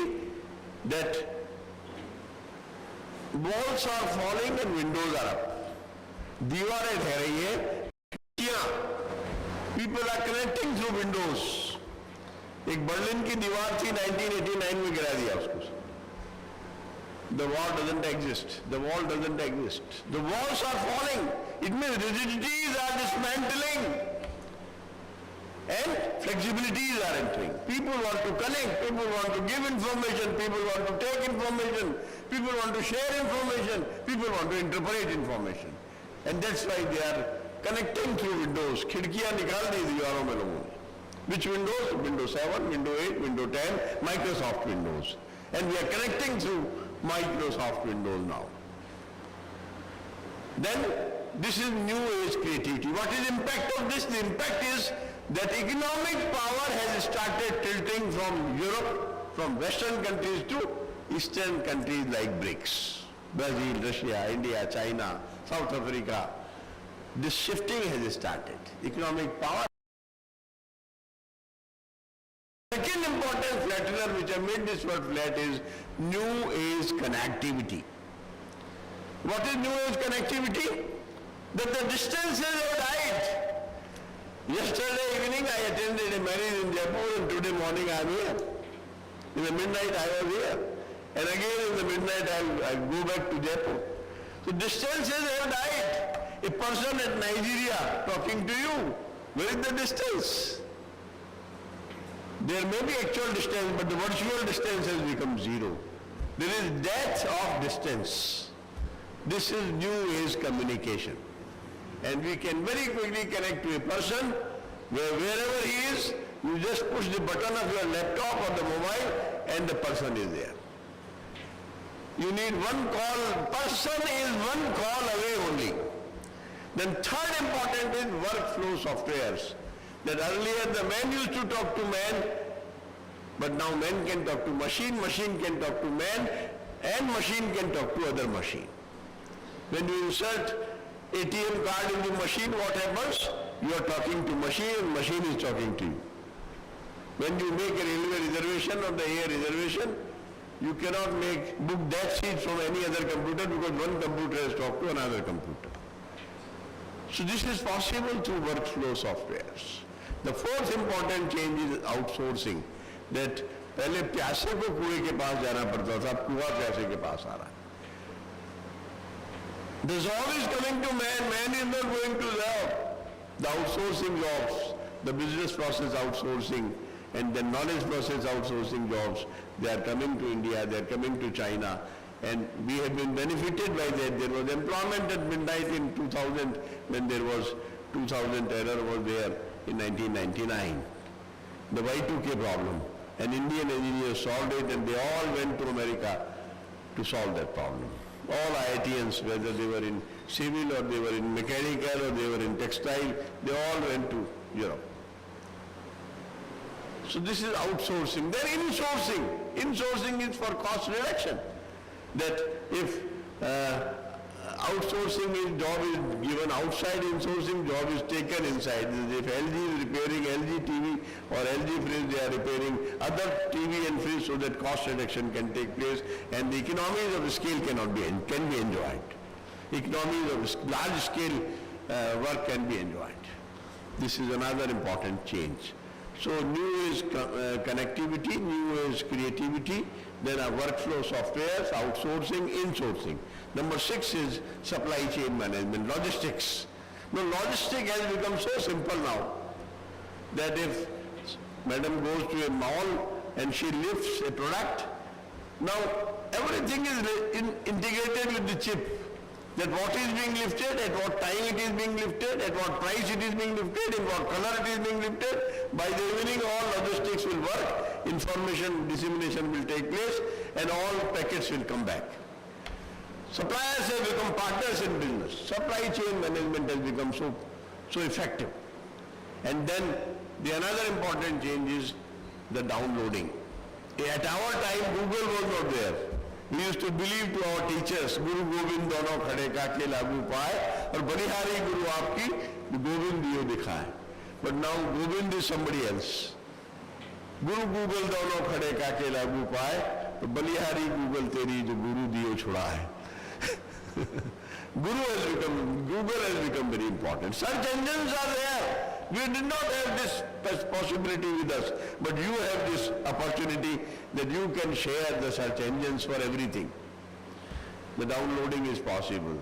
And not only downloading, but the uploading is also possible. You are uploading your selfies every day. You are uploading your material every day. When I was called, the invitation card was uploaded to me, the program was uploaded to me. Uploading is also possible. People are sharing, people are connecting, people want to give information, people want to take information, people want to interpret information. And we are so excited to connect with the people. I am so excited to connect on the Facebook that बेहतर को पाने के लिए बेहतरीन छूटा चला जा रहा है. My wife is suffering for 2 hours. I am on internet. I am connecting with somebody who is unknown to me. बेहतर को पाने के लिए बेहतरीन छूटा चला जा रहा है. This is also happening. And the last important change is digital steroids. That steroid कहते हैं कि जब आप कोई ऐसी जब एक खिलाड़ी जब बूस्टिंग के लिए कोई दवा ले लेता है, स्टेरॉइड ले लेता है तेज भागने के लिए. So this internet is a steroid for us. In fact, we have become so addicted to this internet. We have become so addicted to our mobiles and to our digital devices that we have become mad after it. In fact, we are giving most of our time to them. So these are the 10 important flatteners which have made this world flat. दुनिया को समतल कर दिया इन्होंने. We have been taught in geography that the world is round, but world is no more round. It has become flat. It is globalized now. Every possibility is globalized now. So triggers are globalization. Triggers are new education policy of 2020. The triggers are robotics. Triggers are e-banking. Plethora of opportunity the e-banking has thrown. The e-marketing and then consumerism. Will you change this slide? Next. Look at consumer behavior is changing like anything. बहुत तेजी से consumer behavior बदलता चला जा रहा. Consumer wants a personalized attention now. If you went to a mall and asked for a particular size of shirt, that I want a 44 or 46 double XL shirt, next time when you will go, all options of double XL will be given to you. Automatically, they will come on your mobile. So, consumerism or consumer behavior has changed. The consumer has become digital savvy. The increased demand for personalized experiences is there, and then changing purchasing patterns. Purchasing patterns are changing. You are buying through online. You are first selecting things You are making a virtual shopping online at Amazon, or you are doing it at Flipkart and then ordering the product, and then shopping experience has changed. The whole shopping experience has changed.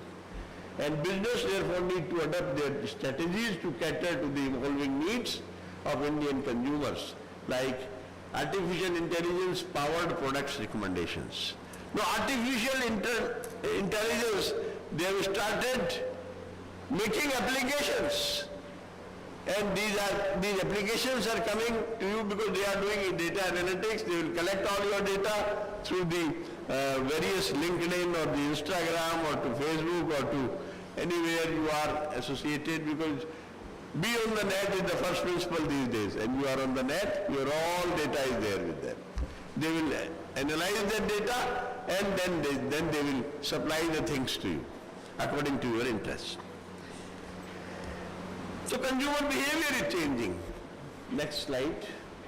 Digital transformation. Even earlier speaker, who was international speaker, like from Nigeria, he talked about digital transformation, that how digital transformations are taking place, and the mobile and the contactless payment, they offer the seamless opportunities.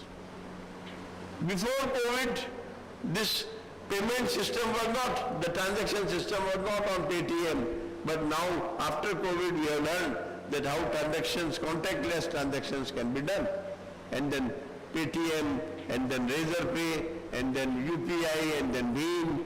Many plethora of platforms are there where from you can do this digital transactions, monetary transactions, and they have become so easier now. Monetary transactions have become so easier that even your debit card has become useless, your credit card has become useless. So, I have not used my credit card or debit card from last many months. It is just in pocket. Earlier when I used to go to petrol pump, I used my debit card, but now even they are accepting UPI, they are accepting, even the Nariyal wala, he is taking the, he is keeping the scanner, and you can pay even 15 rupees or 20 rupees or 25 rupees through scanners. So, scanning opportunities are there. And then one scanner is used to work for all the platforms. One scanner only.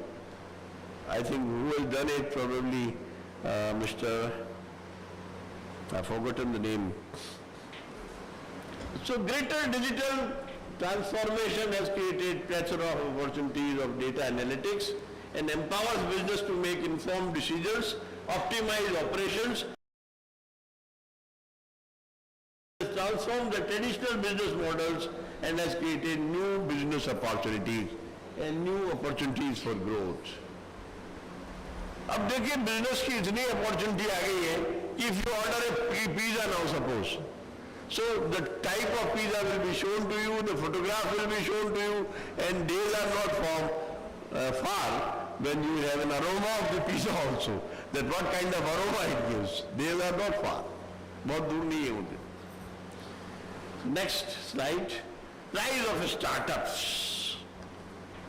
You all know about startups, that now it is time for innovations, time for startups, and the Make in India program and then the startup program of Indian government, it has, the startups have, they have risen like anything. There have been number of unicorns in India now, number of unicorns. I remember a case, there is CEO of Razorpay, he started this startup from Jaipur. Even Kharghar.com started from Jaipur. So they didn't have business before Corona, but after Corona, their business has gone up. The Razorpay I know because he is my cousin Arshil Mathur, and now they are not only unicorn, but they have $7.5 Arab worth. Razorpay, $7.5 Arab worth. And in Jaipur, when they started a startup 10 years earlier, nobody was talking to them. Nobody gave business to them, but now this is the situation of the startup. So we have various types of startups, the Sunicorns, the Unicorns, and then Decacorns, and then Centicorns, and then Cockroach. Cockroach startup means a startup which which can survive in worst conditions. A startup which can survive in worst conditions, जो corona में भी survive कर गए, they are all cockroach startups who survived in corona. So unicorn means those who have potential to become a unicorn, and unicorn means $1 billion worth, and then 10 billion decacorn, and then centicorn, 100 billion.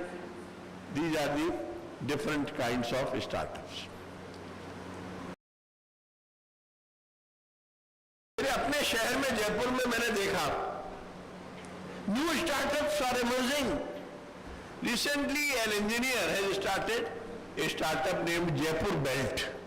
Jaipur foot तो मशहूर है, आप सबने सुना होगा.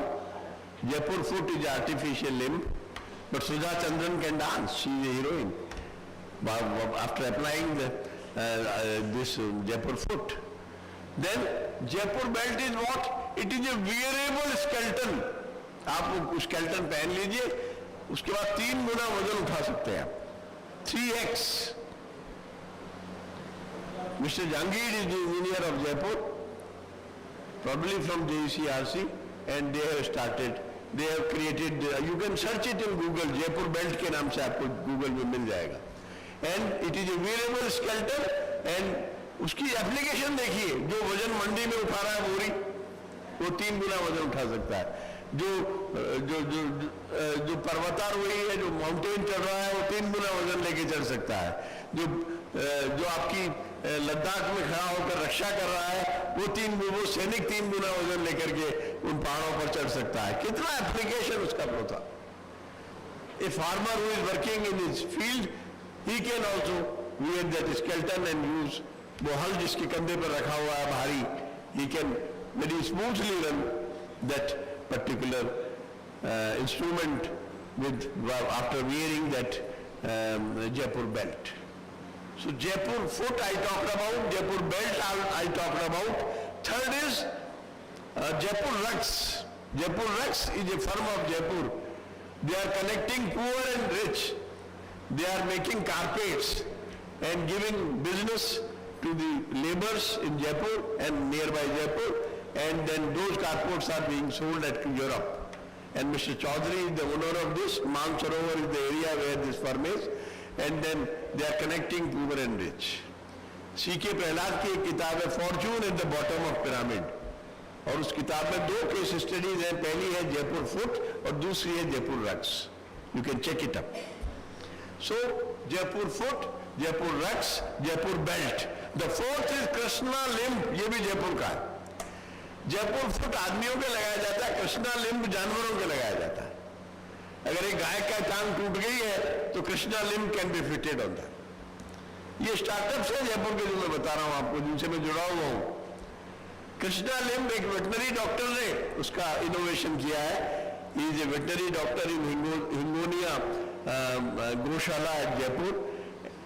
लेकिन उसके ध्यान में आया कि जब Jaipur foot limb cannot, why it cannot work, and so far he has done it for 500 animals. 500 animals के Krishna limb. Krishna limb you can search in Google. मैं जो बात कर रहा हूँ सब Google में मिलेगी आपको, कोई हवा में बात नहीं कर रहा हूँ. And there is a Dr. Tapesh Mathur, he is a veterinary doctor of Jaipur. He has done it. ऐसे बहुत सारे स्टार्टअप्स राजस्थान में भी काम कर रहे हैं. एक बीकानेर इंजीनियरिंग कॉलेज का स्टूडेंट जिसका नाम है अनिरुद्ध शर्मा, उसने एक प्रोजेक्ट किया बीकानेर इंजीनियरिंग कॉलेज में. एंड प्रोजेक्ट वाज अबाउट उसका नाम था ले चल. उसने एक रीबॉक का जूता लिया, उसको मोबाइल से जोड़ा, जीपीएस सिस्टम उस जूते में लगाया. Blind can go and the shoe will tell where to go. GPS में आप फिट कर दीजिए, आपको ऑफिस जाना है, आपको कॉलेज जाना है, आपको इस डेस्टिनेशन पे जाना है, जीपीएस में डाल दीजिए address. The shoe will tell you where to go. एक उसमें सेंसर लगा दिया, वेदर टू गो लेफ्ट और टू गो राइट, और if there is any barrier the sensor will tell you that this is a barrier, you have to move left और you have to move right. And then shoe will begin and will tell you what is your path. It is for blind students, blind persons, so that they can use it and they can move to your destination. और नाम उसने patent registration कराया लेचल के नाम से. A student of Bikaner Engineering College. He was denied admission in IIT, but now MIT has called him. How I came to know about him? At airport I bought a book, 20 Innovations, and the first story was of Aniruddha Sharma. तब मुझे पता लगा कि मेरे बीकानेर में कोई ऐसा भी स्टूडेंट है जिसने लेचल का आविष्कार किया है. So there are number of stories. बहुत सी ढेर सारी कहानियां हैं जो छोटे छोटे आगे बढ़ते बढ़ते जिन्होंने बड़े बड़े कॉर्पोरेशंस बना दिया है. So new India is new order in India it is coming. It is the younger order. The entrepreneurs were not literate, but now new entrepreneurs in the economy, they are all literate. They are coming from the knowledge route. पहले कहते थे सरस्वती और लक्ष्मी साथ साथ नहीं रह सकते, but now the Saraswati जिसके पास है उसी के पास लक्ष्मी होगी. If you are well qualified, if you now far are days or the very nearer are days when your degrees will have expiry date. Degrees will have expiry date. You have to update yourself. हर बार आपको नई मेहनत करनी पड़ेगी, update करना पड़ेगा अपने आप को. You have to keep pace with the change. So degrees will have expiry date in times to come. Software के सर्टिफिकेट्स तो होते ही हैं ऐसे, तीन साल में या 1 साल में एक्सपायर हो जाते हैं. You have to again learn the new software.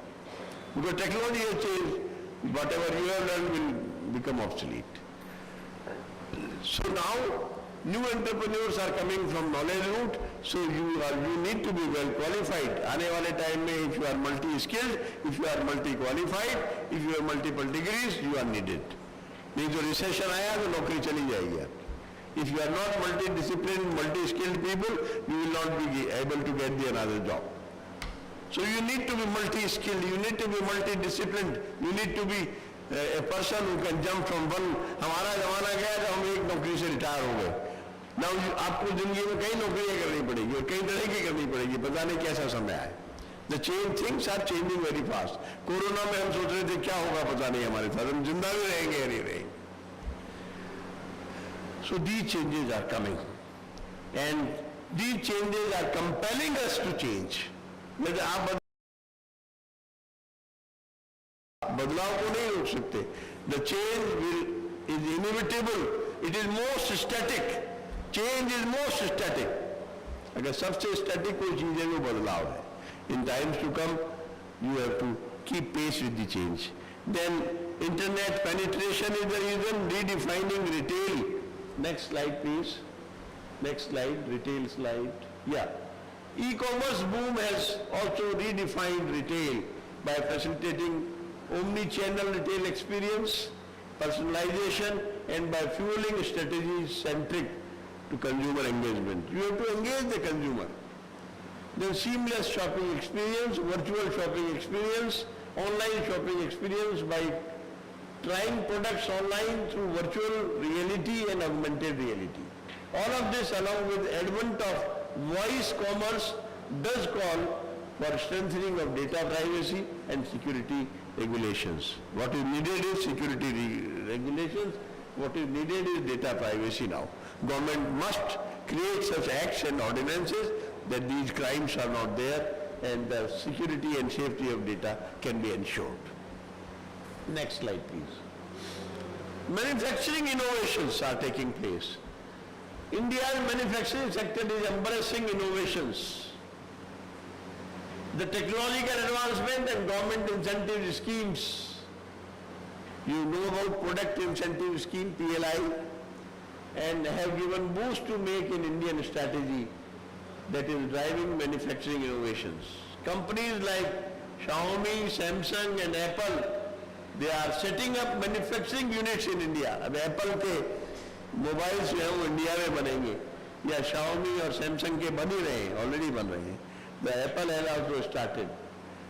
So when they will start their unit in India, employment will be generated, product is धरती पर होगा, FDI आएगा, and plethora of opportunities will increase. Foreign direct investment will increase. and then jobs will increase, job opportunities will increase, and we will have our own share in manufacturing.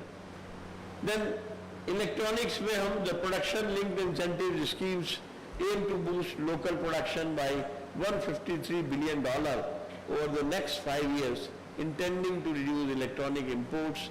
Imports पर हमारी निर्भरता कम हो जाएगी. Our dependence on imports will decrease. Why? Because these will be produced in India itself. So India will be exporting these things to the other underdeveloped countries, and our dependence on imports will decrease, and we will save foreign exchange, and more FDI will be there, more jobs will be there, and these goods will be sold, so more intensity to marginal.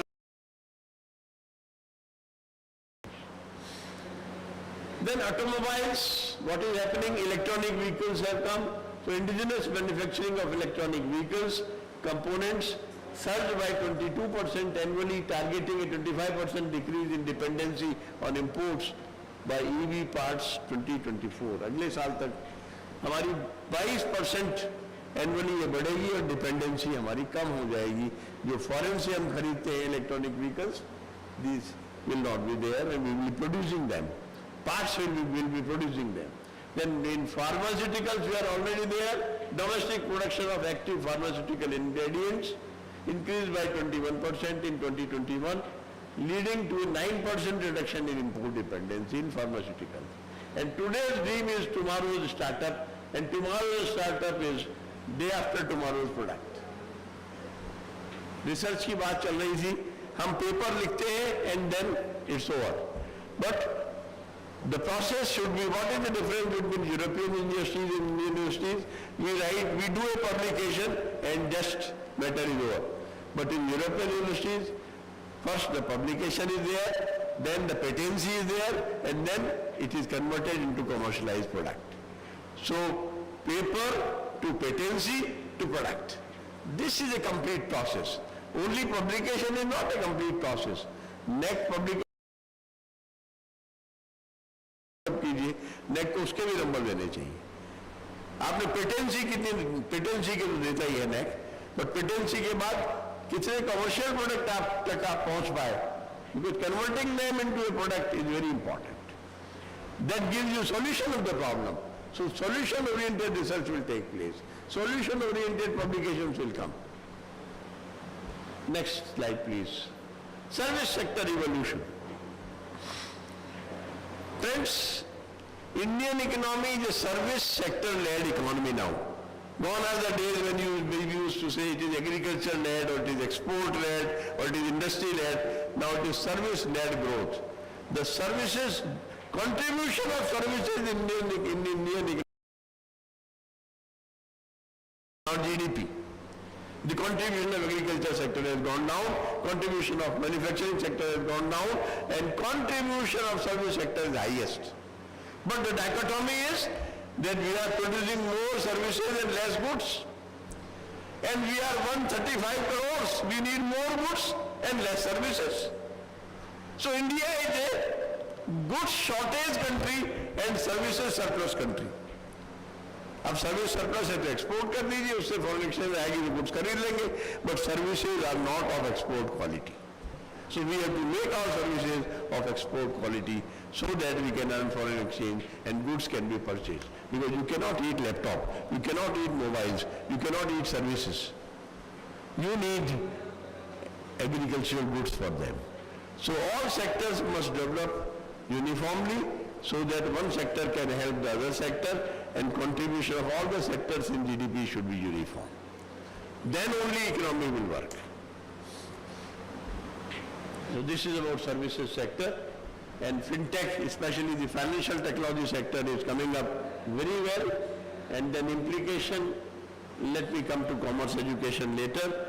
So these are the triggers, friends. Why we are talking about change? These are the triggers. The technology is a trigger, the AI is a trigger, the robotics is a trigger, e-marketing, then digital payment system and digital age, and then e-commerce and consumerism, startups, service sector, these are all triggers. एक और trigger है, वो है NEP 2020. In 2020, the new education policy has come. The national education policy has come, and it has opened Pandora's box.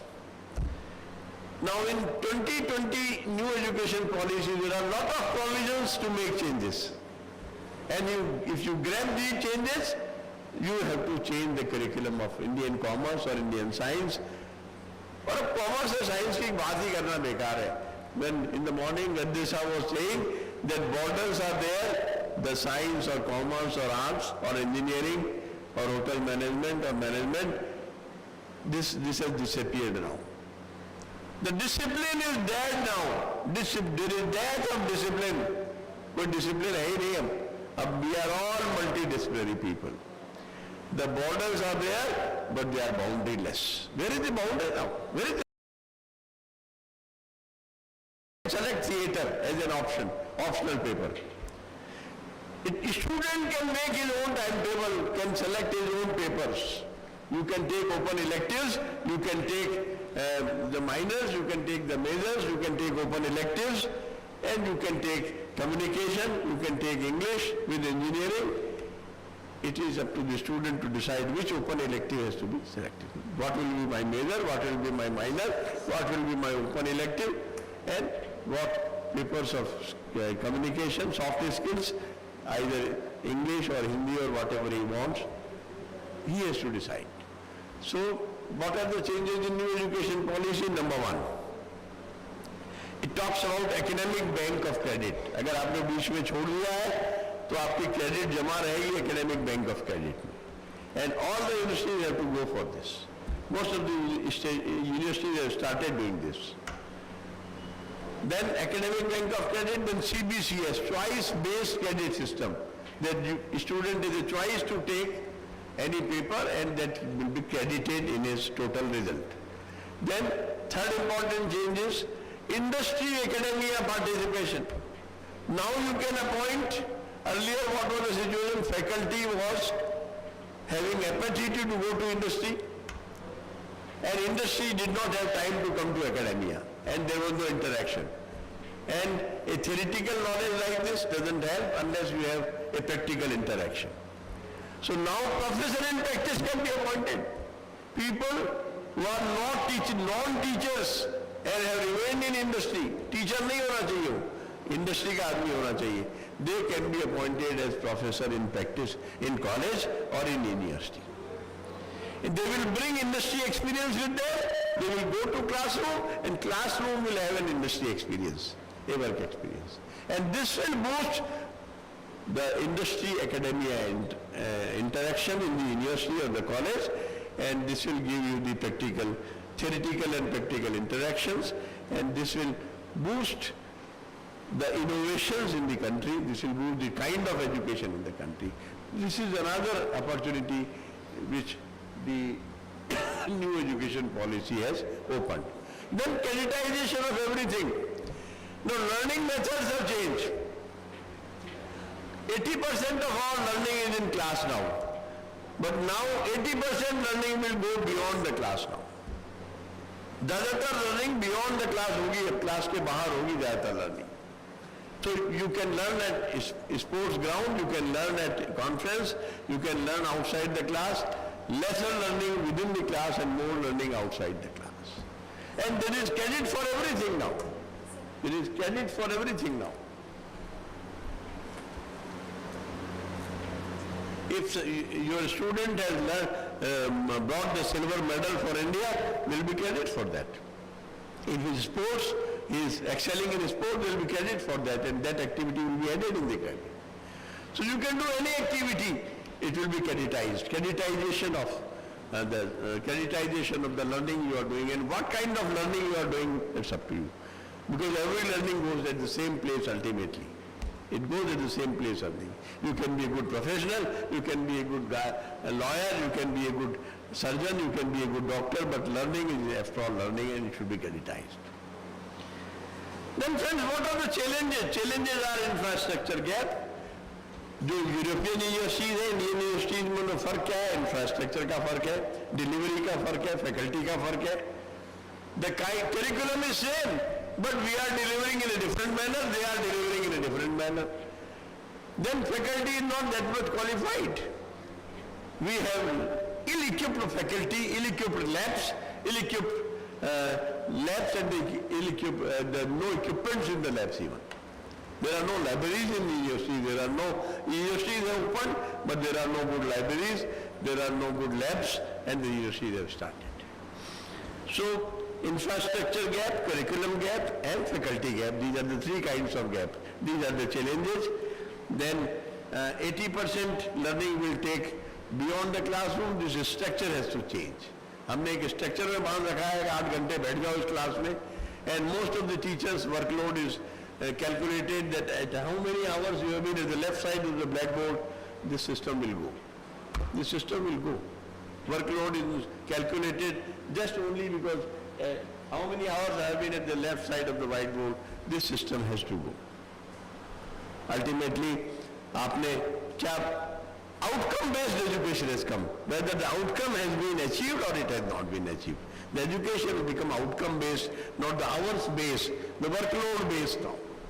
It should be outcome-based. Then pedagogical methods will change. In times to come, our obsolete curriculum has to change. हम सबको सारे stakeholders को बुलाना चाहिए जिस syllabus बन रहा है. We should organize a conclave. All stakeholders, parents, students, the industry people, the academia people, they should sit together. मेरे student ने मुझे मुंह पे कह दिया कि sir, whatever you are teaching, we are not able to associate with that. You must change it.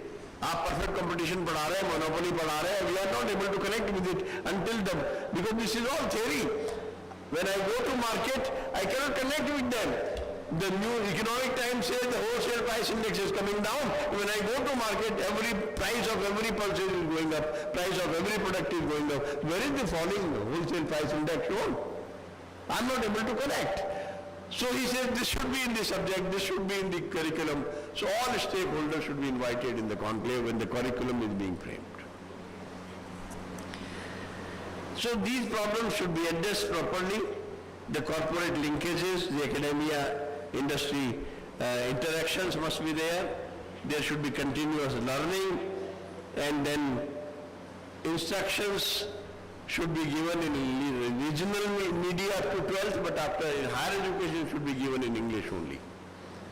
So what should be our strategy? हमारा जो नया graduate आ रहा है उसको क्या करना चाहिए? What should be our strategy? When the new graduates के लिए हमारे पास क्या strategy होनी चाहिए? The strategy should be that more teaching outside the classroom. The strategy should be build rapport with the industry. Because unless industry rapport is not there, they will not be placed and they need jobs. And then strategy should be industry specification certifications. हमको ऐसे certifications बनाने चाहिए कि graduation कर रहा है लेकिन electronic vehicle का भी सर्टिफिकेशन उसको साथ में दें और पढ़ाएं एक साल उसको इलेक्ट्रॉनिक व्हीकल के बारे में. अगर आप बीटेक पढ़ा रहे हैं तो, अगर आप कॉमर्स पढ़ा रहे हैं तो आप उसको फाइनेंशियल अवेयरनेस का सर्टिफिकेट दें, उसको 6 महीने तक फाइनेंशियल अवेयरनेस पढ़ाएं, उसको लिटरेसी फाइनेंशियल लिटरेसी पढ़ाएं, उसको स्टॉक मार्केट की इंफॉर्मेशन पढ़ाएं. एक मैं भी मैनेजमेंट इंस्टीट्यूट में गया, वहाँ एक वो डिफरेंट काइंड ऑफ लैब थी, happiness lab. They were teaching them how to be happy, and I found a lab which was happiness lab, and they had different instruments and they had different teachings to show how happiness can be developed. It was Jaipuriya Institute of Management. I am a member of academic council there, and they have happiness lab in there, and it is compulsory for MBA students. And the resource persons come from Bhutan. Resource person come from Bhutan in that lab. Then internationalization of education. And then case study method should be adopted everywhere in every class, and it must go with the argumentation. And then the delivering should be in the lab. Financial lab होनी चाहिए, happiness lab होनी चाहिए, their financial technology की lab. एक मैं university में गया NEC के विजिट के टाइम, तो I saw there was a shopping conclave in the university itself. और बहुत सारी कंपनीज ने अपने ऑफिस वहां लगा रखे थे to show their technology. Then teaching should be through simulation models, theory versus application. Now मेरे यहाँ साइकोलॉजी का एक डिपार्टमेंट है and psychological theories are so complex, but one of my faculty they converted products out of the theories. वो stress management जो पढ़ाती है तो बताती है कि हिबिस्कस फ्लावर का जो चाय बनाते हैं उससे मेंटल स्ट्रेस कैसे कम हो सकता है. The products like this. There she has converted the mental stress theories into products. Products. Games ऐसे बना दिए उसमें. This is the game for reducing the stress. अगर घर में तनाव हो रहा है, हार्मनी डिस्टर्ब है, तो कौन सा गेम पति पत्नी को खेलना चाहिए, कपल्स को खेलना चाहिए, कौन सी चाय उस वक्त पीनी चाहिए. She has converted the products, psychological products. I attended that exhibition recently in the psychological products to reduce the mental stress were there. There is one Harshika who was psychology head of the department in my university earlier. Now she has left, but she has converted these products. Then industrial visits should be order of the day, and then inducement of technology as a way of life. Technology should be way of life now. Technology के बिना कुछ भी नहीं है, because AI has come, even internships, and we should allow ChatGPT, no problem, but interpretation should be yours. ChatGPT का फायदा ये हुआ कि हमें कोर्स शुरू करने जा रहे हैं content prompting. The ChatGPT will prompt you what should be the content for you. अगर आप लिख रहे हैं अखबार के लिए, कंटेंट बना रहे हैं, कोई प्रेस नोट बना रहे हैं, मास कम्युनिकेशन डिपार्टमेंट कोई प्रेस नोट बना रहा है, the use ChatGPT and ChatGPT will prompt you the economic content or political content or whatever content you want, and then you mix up your content and it will help you in your job. Then business communication, our whole education should be future centric. हमारी जवाबदेही है, जिम्मेदारी है हमारे बच्चों के प्रति. So it should be future centric, it should be student centric. If there is any confusion, go with the student, not with the faculty, not with the administration, go with the student. So friends, I think I have talked much, and I'll end up finally. शहर के अंधेरे को बस एक चिराग ही काफी है. 100 चिराग रोशन होते हैं एक चिराग के रोशन होने से. अंधेरा दिखे तो रोशनी जला दीजिए, ये मत देखिए कि किसका घर रोशन हुआ. With this, कि परिंदे को पिंजरे से बाहर निकालना तो है आसान. परिंदे को पिंजरे से बाहर निकालना तो है आसान, पर परिंदे के दिल से पिंजरा निकालना बड़ा मुश्किल है. पिंजरा निकालना बड़ा मुश्किल. Thank you very much. I am open to questions, please. Thank you so much, sir. Now the session is open. If anybody would like to ask any question, most welcome. Any question Any question? related to what I have said? Yes. Or if you want to give any observation, no problem. You can give some observation also. If you want to share something, you can share also. Anybody?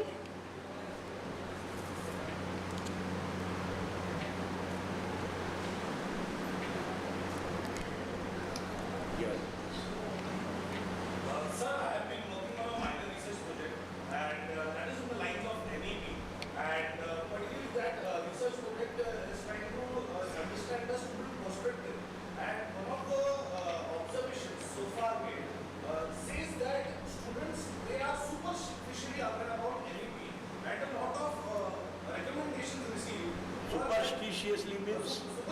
Superficially. Superficially they are aware about NEP. Yeah. Means at the extent that the sentences which you have spoken, that those many sentences students are not aware. They just know very few things. So how can we, increase their understanding about NEP by not keeping it complicated, but rather keeping it simple? So have a student seminar for them on NEP. It is the teacher's responsibility. If they are not aware. You can do it in the classroom also and have a student seminar for this and then make them aware about the NEP 2020. This is a new task for you now. Thank you, sir. Any more questions?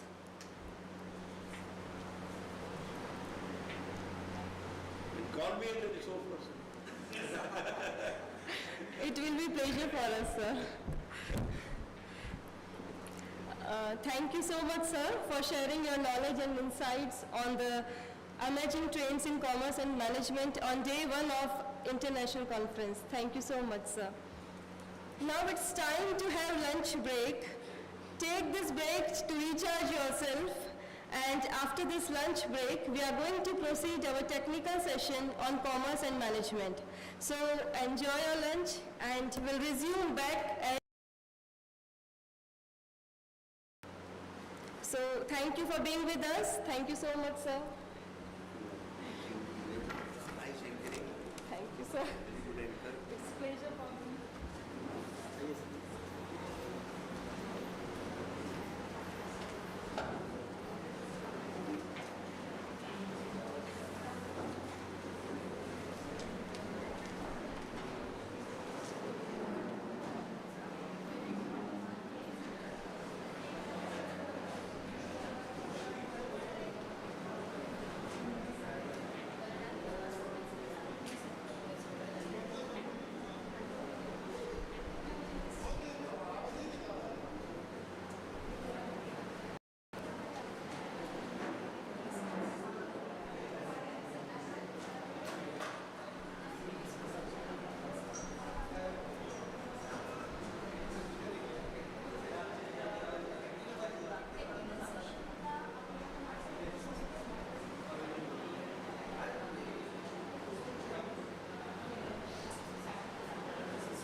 To commence with the technical session, we have with us Dr.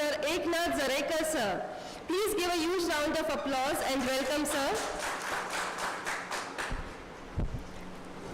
Now I would like to request Honorable Principal Dr. Upendra Gaikwad sir to felicitate our today's chairperson for the technical session, Dr. Eknath Zarekar sir. Yes.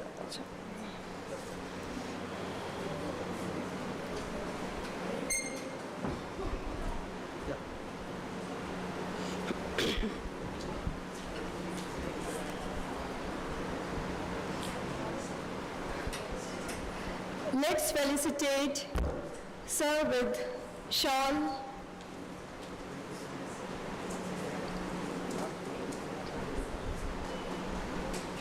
Sapling, Shreefal and memento. Welcome sir.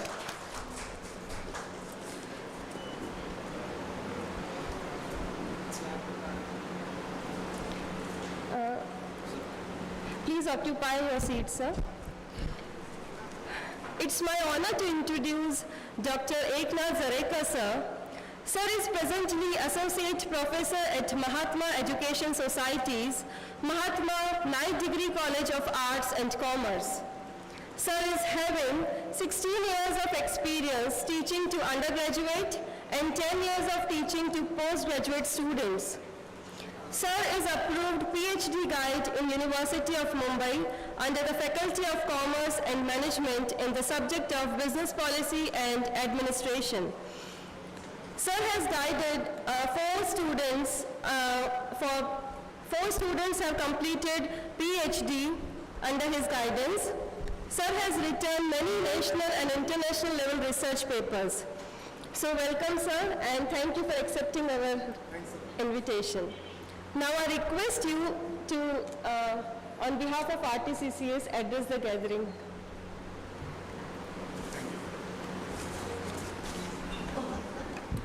A very good afternoon. First, I would like to thank the management of Ramshet Thakur College, Principal Dr. Gaikwad sir, convener, and I welcome you all for the international conference organized by this college. And I have seen the research paper abstract. So good response was there, and I hope the presentation also will do better. So thank you. Thank you for inviting me. Thank you. Yes sir. पहले offline यहाँ पे होंगे, online will start from here. Okay sir.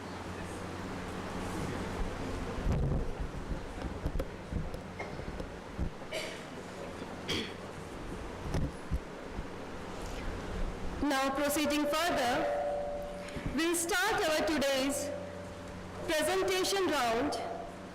Hope all the presenters are ready with their allotted time slots. Starting with the offline presentation, we have with us our first presenter, Dr. Yashwant Ulvekar sir. I now request Dr. Yashwant Ulvekar sir to kindly present your research.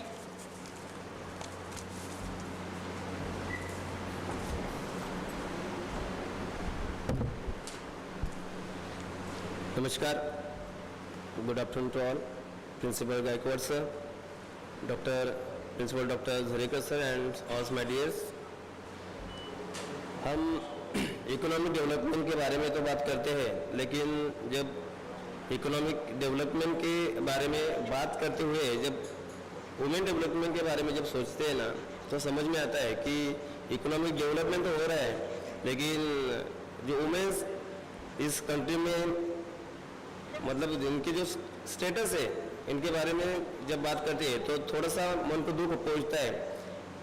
यही कारण है कि आज इस conference के माध्यम से एक हमने जो रिसर्च किया, मेरी स्टूडेंट रिद्धि ब्राह्मणे और मैं खुद 2 साल पहले एक रिसर्च किया था वुमेन्स प्रोस्टिट्यूट के ऊपर, तो उसे रखने की मैं कोशिश करता हूँ.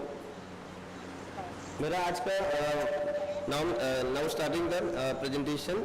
The title of my presentation is the problems of the study. The problems of study the problem faced by women prostitutes with a special reference to metropolitan city. Next. There is no chance for the welfare of the world unless the condition of the woman is improved. It is not possible for a bird to fly on one wing. If I think the economic development, I think it should always start with the woman, because more than others, women face a victim of problems like poverty, unemployment, disparity, etc.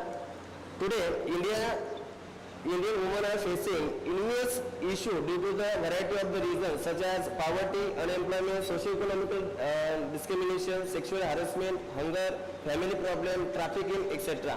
In order to cope with this variety of the problems, many women end up involving into the prostitution. Prostitution is the business or the practice of engaging in the sexual activity in exchange of the payment. Prostitution is sometimes described as the sexual services, commercial sex, or collective hooking. A person who works in the field is called as a prostitute, and it is type of sex worker. Prostitution is a highly stigmatized and risky activity, especially for women in India, as the Indian woman, izzat is tied to her sexuality. Next. Historical background of the woman prostitution. The profession of the prostitution in India is as old as in some of the other countries in the world. This profession has extended in the Indian since many ages. The ancient roots of it mainly found in the historical accounts in the Kautilyan Arthashastra, Vedas, Puranas, etc. Prostitution is the ancient Indian or the largely regulated by the state institution and were not considered as an act having loss of the dignity, but a profession that would adjust with the social institution is an otherwise male-dominated society. With the colonial India, this different group of the women lost their customary rights and privilege and just remained as an object of sexual pleasure. A person who works in the field is called as prostitute, and it is type of sex worker. Next. Objective of the study: to study the socio-economic status of women prostitutes, to find out the causes, reasons for women's involvement into the prostitution or sex business, to examine the customer's attitude and behavior towards women prostitutes, to study the various problems of the women prostitutes, and last, to suggest some remedies measure on the difficulties of the women prostitutes. Next, hypothesis: women prostitutes in the metropolitan city face many socio-economic, physical and psychological problems, and second, the status of women prostitutes is considered as a low level in the Indian society. Next, research methodology. For this research paper, we have used some research methodology, like data is collected from both primary and secondary sources. Next, in this study, experimental research design is used. For the selection of the 100 respondents, we have used snowball sampling techniques. And last, information was collected through questionnaire method. Next. Next. Back. No, back. Back is back. Research methodology. Yes. Primary data collection. First, primary data had collected through questionnaire interviews and interaction with women prostitution manager and the chairman of various NGOs in Mumbai. खरं तर हेच सांगायचं होतं की हा जो research आहे हा केवळ सेकंडरी डाटावर मी केलेला नाही, तर प्रायमरी डाटा कलेक्शन त्यासाठी केलेलं आहे. मला माहित आहे की मी एक वेगळ्या विषयावर बोलतोय, कदाचित म्हणून आपण या विषयाकडे वेगळ्या अँगलने पाहतोय, पण मला असं वाटतं की महिलांच्या समस्या जर खऱ्या अर्थाने जाणून घ्यायच्या असतील ना, तर असे विषय आपण एक ॲज अ रिसर्चर म्हणून हाताळले पाहिजेत. Secondary data collection. Secondary data has been collected mostly from the reference books, special journals, reports, MPhil, PhD thesis related to this topic and in internet website information of the topic. Next. Scope and reference period of this study. This study is restricted to the metropolitan city only, and next, the duration for the present research is considered for the period of 2021-22. Type of the women prostitutes, like the call girls, brothel prostitutes, the street workers, bar prostitutes, and others. Type of the respondent prostitutes.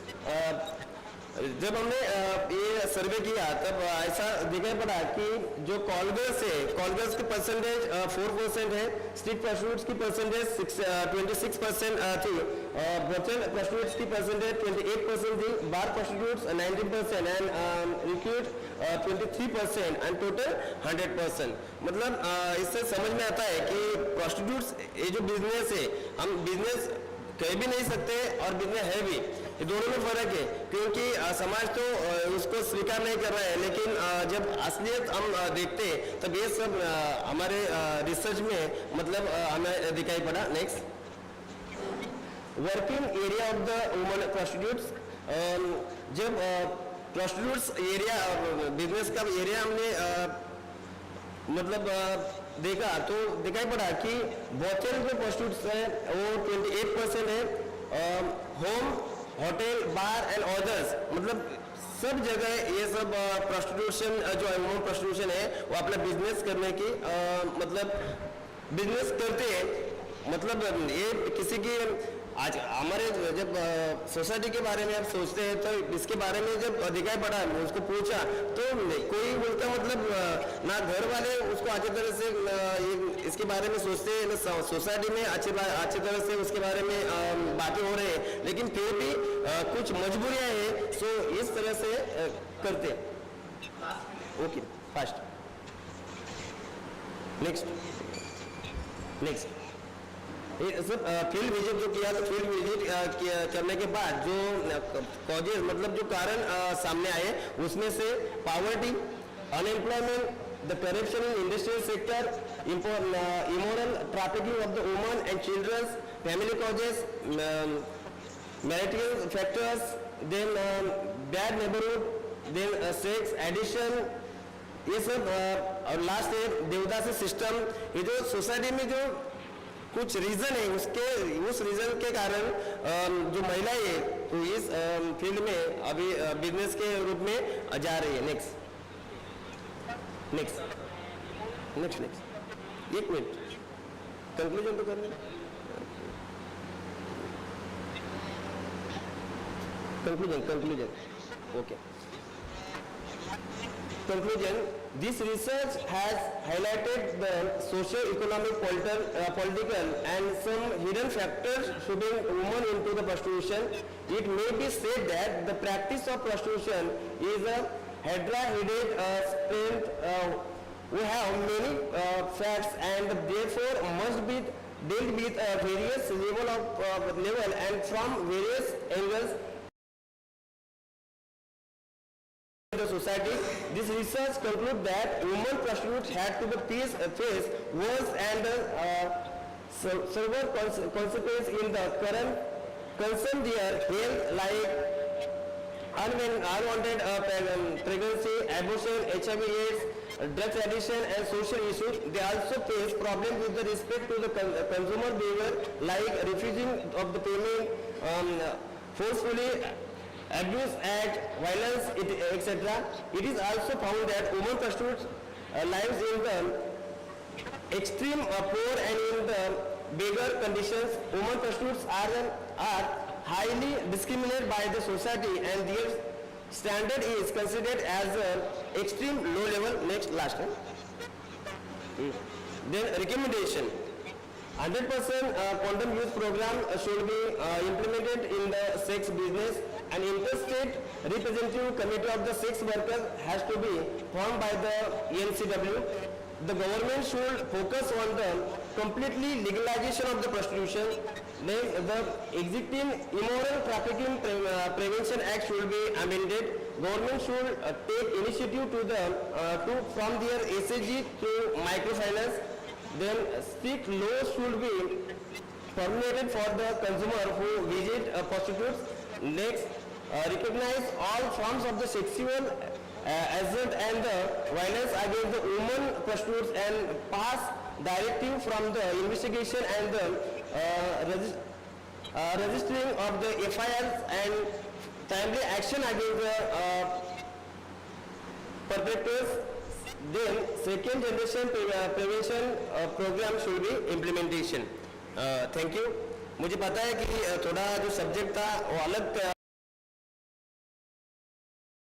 बहुत लोगों को ऐसा लगता होगा कि एक ऐसा research है, लेकिन मेरे को ऐसा लगता है कि बहुत बार हम इकोनॉमिकल डेवलपमेंट के बारे में सोचते हैं, बहुत अलग अलग तरीके के बारे में रिसर्च करने की कोशिश करते हैं, लेकिन वुमेन डेवलपमेंट और प्रोस्टिट्यूट जो वुमेन प्रोस्टिट्यूशन का जो बिजनेस है तो उसके बारे में भी थोड़ा सा सोचना चाहिए, क्योंकि ये सुनने में अच्छा लगता है, लेकिन जब हमने रिसर्च किया, जब हमने फील्ड वर्क के माध्यम से उनको जब संवाद करने की उनसे कोशिश की, तब समझ में आया कि ना कोई अपने मतलब अच्छा लगता है इसलिए कोई इस बिजनेस में आया नहीं। बहुत फैमिली प्रॉब्लम है, सोसाइटी में बहुत प्रॉब्लम्स वुमेन्स फेस कर रहे हैं, इसलिए ना इलाज उनको इस बिजनेस में आना पड़ता है। यही मेरा लास्ट कहना है कि अगर हो जाए तो इस महिलाओं की आगे रिसर्च करना चाहिए और उनको थोड़ा सपोर्ट करना चाहिए। गवर्नमेंट को भी उनके बारे में सोचना चाहिए, जिन्हें मतलब इससे क्या होगा कि उन महिलाओं की परिस्थिति में सुधार आने की संभावना है। Thank you very much.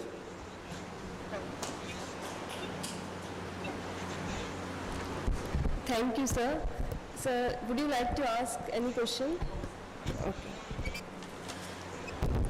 Our today's next presenter is CA Dr. Kishore Wankhede, sir.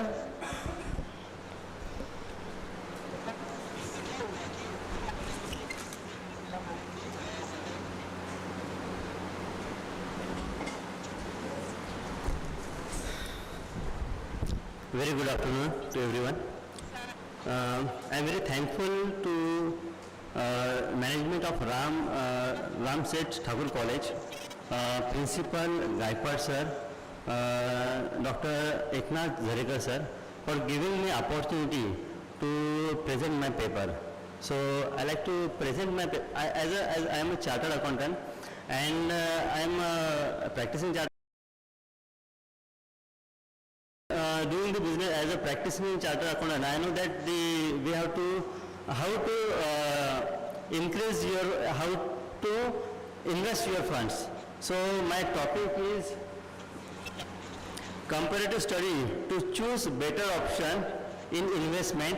I am comparing with Tata Steel company with Jindal Steel Power Limited. So this is my topic. We are going to see which industry they are both are dealing in the same industry, which company is better to invest. That means you have to purchase the shares and you have to hold the shares so that your funds, your investment should grow. See? Next please, sir. Next. This is the index. Next, sir. Next. Now we see the objective. What is our objective of this study? To understand the future performance of the company. See, required huge capital. You cannot imagine how much capital they require. So to deal in this company, to be in this company, they require huge investment. And whenever they are doing huge investment, capital investment, you can see their profit is decreased because they make a huge investment in capital, and because of the depreciation in that particular year, the profit decreases. So to understand the future performance of the company, you can see that nowadays steel industry shares are increasing because of the government spending on this. To compare revenue, profitability and earning of the company, to analyze and compare financial performance of the Tata Steel and Jindal Steel and Power Limited. Next. This is what our objective is. Now we can see the business overview. Tata Steel, this company is working in globally. Tata Sons is the main source, main funds. They are providing the funds to all their Tata related companies. Tata Steel is one of their company. Previously it is known as a Tata Iron and Steel Company Limited, and it is called TISCO. Now in case of Jindal Steel and Power Limited, it is majorly businesses in India. Next. Now we go into the profitability ratio. I am comparing only 5 years ratio. So by comparing 5 years, we are projecting that which company is going to be performing future better. Now in case of Tata Steel versus Jindal Steel, you can see for the last 5 years, I am directly going for the average. See, in the net profit margin is 6.256% versus Jindal Steel 4.902. If we compare, then Tata Steel is doing better than the Jindal Steel. Next ratio is return on asset. Next, sir.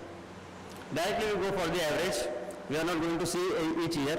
If it's return on asset capital employed, if you see, in that case 5.028% in case of Tata Steel. Here also Tata Steel is working good. In case of Jindal Steel, it is 2.95%. Here also return on asset employed, if you see, Tata Steel is much ahead. Next, return on capital employed. In case of return on capital employed, how much capital they invested and on that what they are earning. In that case also, we directly go into the average, 5 years average. In that case, you can see Tata Steel is here again earning more, 14.59%, and in case of Jindal Steel, 13.70%. Next, earning per share. Here, earning per share, if you see, here you will see that Jindal Steel is performing better. Why?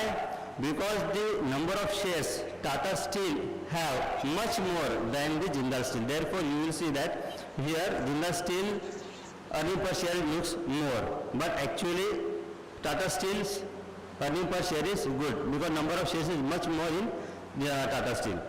If we see that which company is giving the dividend, you can see that Tata Steel Limited is giving every year some dividend, but in case of Jindal Steel, it's giving only 2023-22, 2 years only they are giving dividend 2 per share. So in that case also, if you see dividend per share, Tata Steel is much ahead. Next, conclusion part. On the parameters which I check is limited. We can go much inside in case of each company. Still, on the 5 parameters, we can say that Tata Steel Limited is performing very well. So the conclusion on the above, on the basis of the various ratios calculated for both the companies, overall ranks are given. The overall ranks is done for each parameters, namely net profit margin, basic earning per share. You can see that the Tata Steel Limited is performing very well. One thing I like to tell is that government interference affects a lot. Whenever you are investing in any company, government interference affects a lot. So blindly if you are investing in any company and you are waiting, please check 6 monthly report. You will see what is going on into that company, correct? And as a chartered accountant, I always say that it's always risky to invest directly into the shares. It is better if you are not commerce background or you are not check share price every day or every 6 monthly. It is better to invest in mutual funds. It's safest way to invest your money. Next graph. Next. These are the limitations of this research paper. There is a limitation. Once again, I like to say that government interference affects a lot. So whenever you want to invest directly into the company, you have to be sure that this company is going to be performing future also. Correct? These are the limitations. From my side, thank you. If you have any questions, you can ask me. Thank you. Please, I am waiting your questions.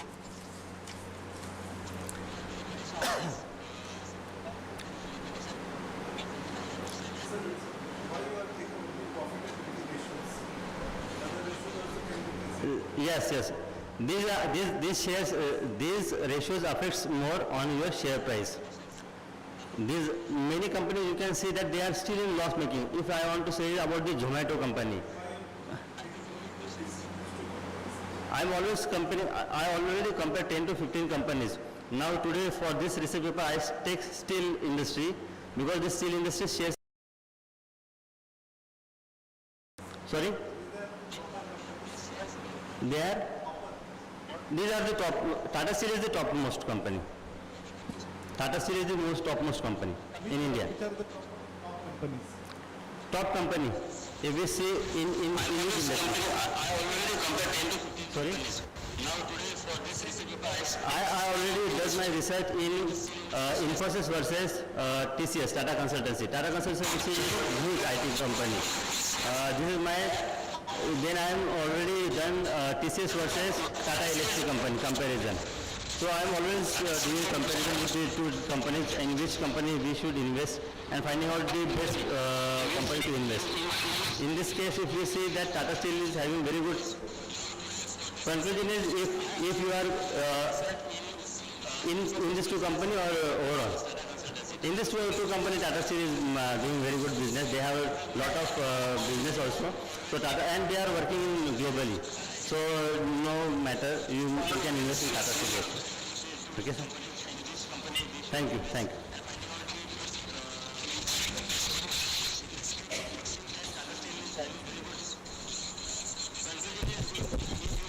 Thank you, sir. Sir, being the CA, I want to ask one question. Sir, छोटा सा question है और सबकी problem है ये. Sir, let's take an example like बहुत सारे IPOs आए हैं एक ही साथ में. Now, how you will decide? If we don't have any financial knowledge, most of the crowd, then how we will decide where to invest? In which IPO we should invest? Thank you, sir. So, being a PA, I want to ask one question. छोटा सा question नहीं, एक ऐसा factor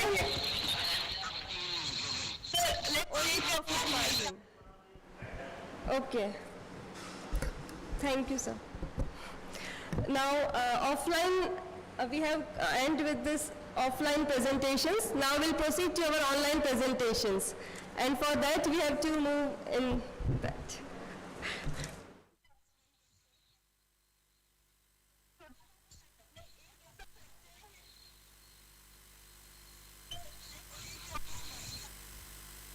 Okay.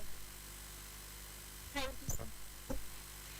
Now, offline, we have end with this offline presentations. Now we proceed to our online presentations. And for that, we have to move in that.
Yes, very good afternoon to one and all present over here. And we are starting our online presentations.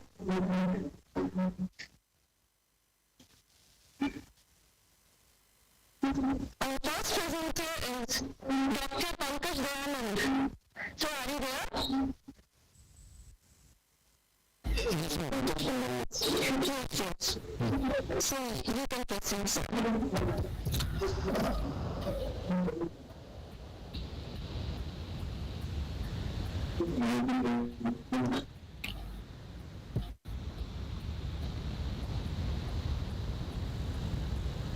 Am I audible?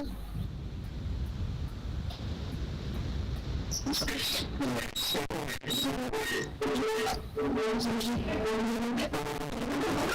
sir. Yes, sir, you are audible. I'm sharing my previous. Okay. Yes, sir. It's visible.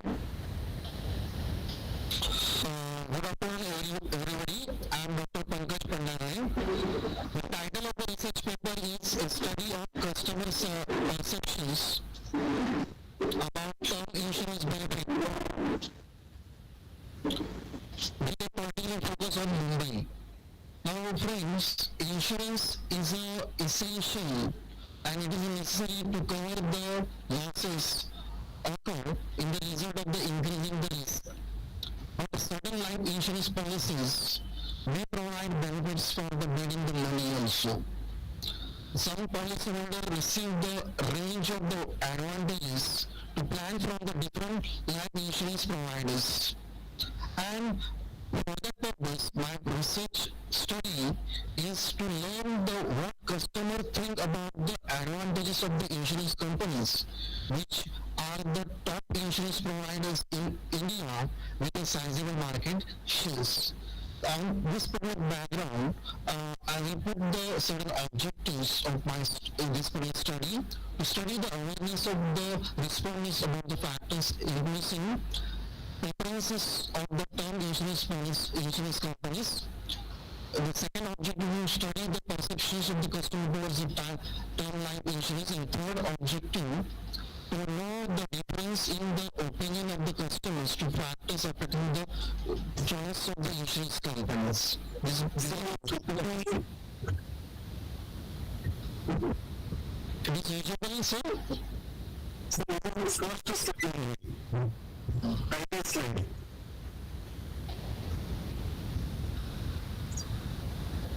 Right, subjective. These are objectives of the study, sir. To study the awareness of the respondents about the factors influencing the preferences of terms insurance life insurance policies. Then I am focusing on the perceptions of the customers and different opinions of the customers. And our future this null hypothesis, there is no significant differences in pursuing the benefits of the insurance as per the company's paper. And alternative hypothesis, there is no significant difference in pursuing the benefits of the insurance as per the company's paper. Now, this particular study based on analytical and descriptive research, I collected the 200 responses that were staying in the Mumbai. I collect the primary data, and for that purpose I prepared the questionnaires, and the questions include some 9 close-ended questions I prefer and 7 statement perceptions questions I consider for 5-point Likert scale I consider for the collection of the data, and tool used for the data analysis percentage, means and standard deviation, and I use this for one-way ANOVA. My data analysis, if you see that the data analysis, I collected the data from 200 customers, and these 200 customers focus on the some insurance companies. But you see that the public sector companies and the private sector companies are there. Last 10 years, many customers are focusing on the private sector companies, but 57% respondents purchase the term insurance from the life insurance corporation. This reality is there. Even we have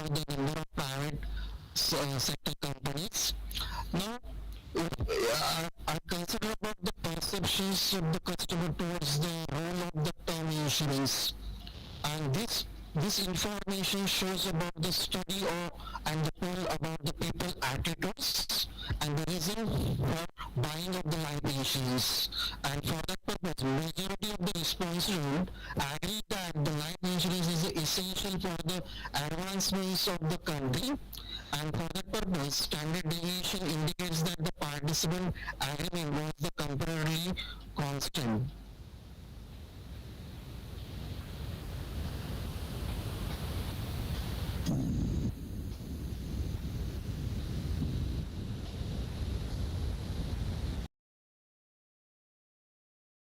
The factors for the preference by selecting the insurance companies that they are selecting the insurance company, and thereafter that I selected the some test one-way test for perceptions of the benefits of the customers and the certain perception factors, that is dimensions, trusted names and good services, beyond benefits. On that basis I cover. The purpose of the ANOVA test is to compare the group means in order to identify the satisfactory significant differences, and p-values are less than 0.05 in any factors. It indicates that the two groups differ significantly from one another, and I conclude that we have to consider about the elements of the influence the customer perception in terms of the insurance, their royalty, transparency, reliability, propensity, and convenience services. The customer perception of the benefits of the insurance is very significant throughout the many organization that provides. But in all, if you see that the pinpoint of the perception locations, these changes occur. But life insurance policy in that LIC to perceive the more favorable, and it is a positive sign in this kinds of country. Thank you.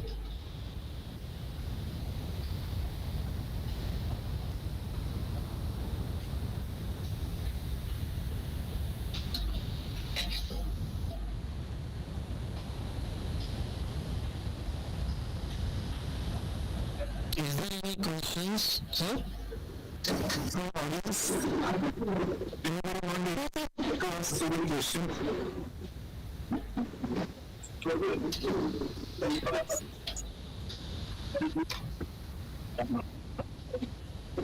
Gentlemen, you want to ask any question?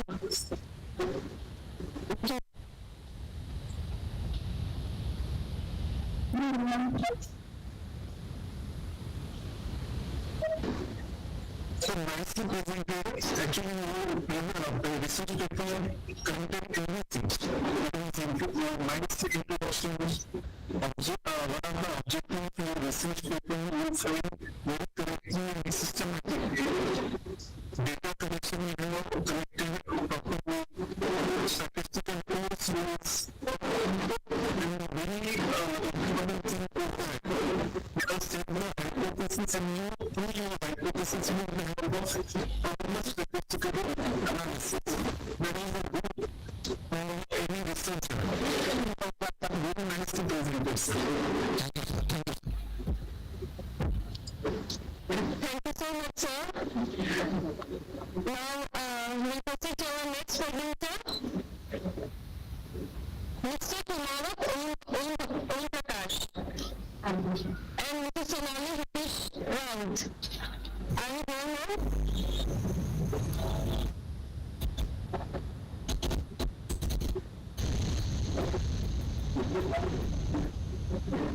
Mr. Kumarat Om Prakash. Are you there, sir? Others are requested to move, please. Yes, please, mute yourself. So, Mrs. Sonali madam is representing. Yes, ma'am, just a minute. Yeah, take your time. Is it visible? Not so much. Screen is visible, but have you shared your Picture? Just a minute. Now it is visible? Yes, right.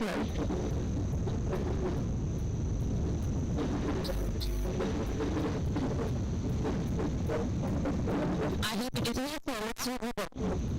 Yes.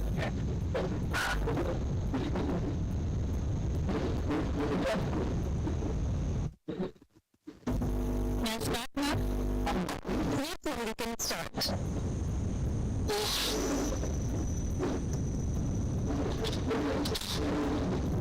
Good afternoon, all.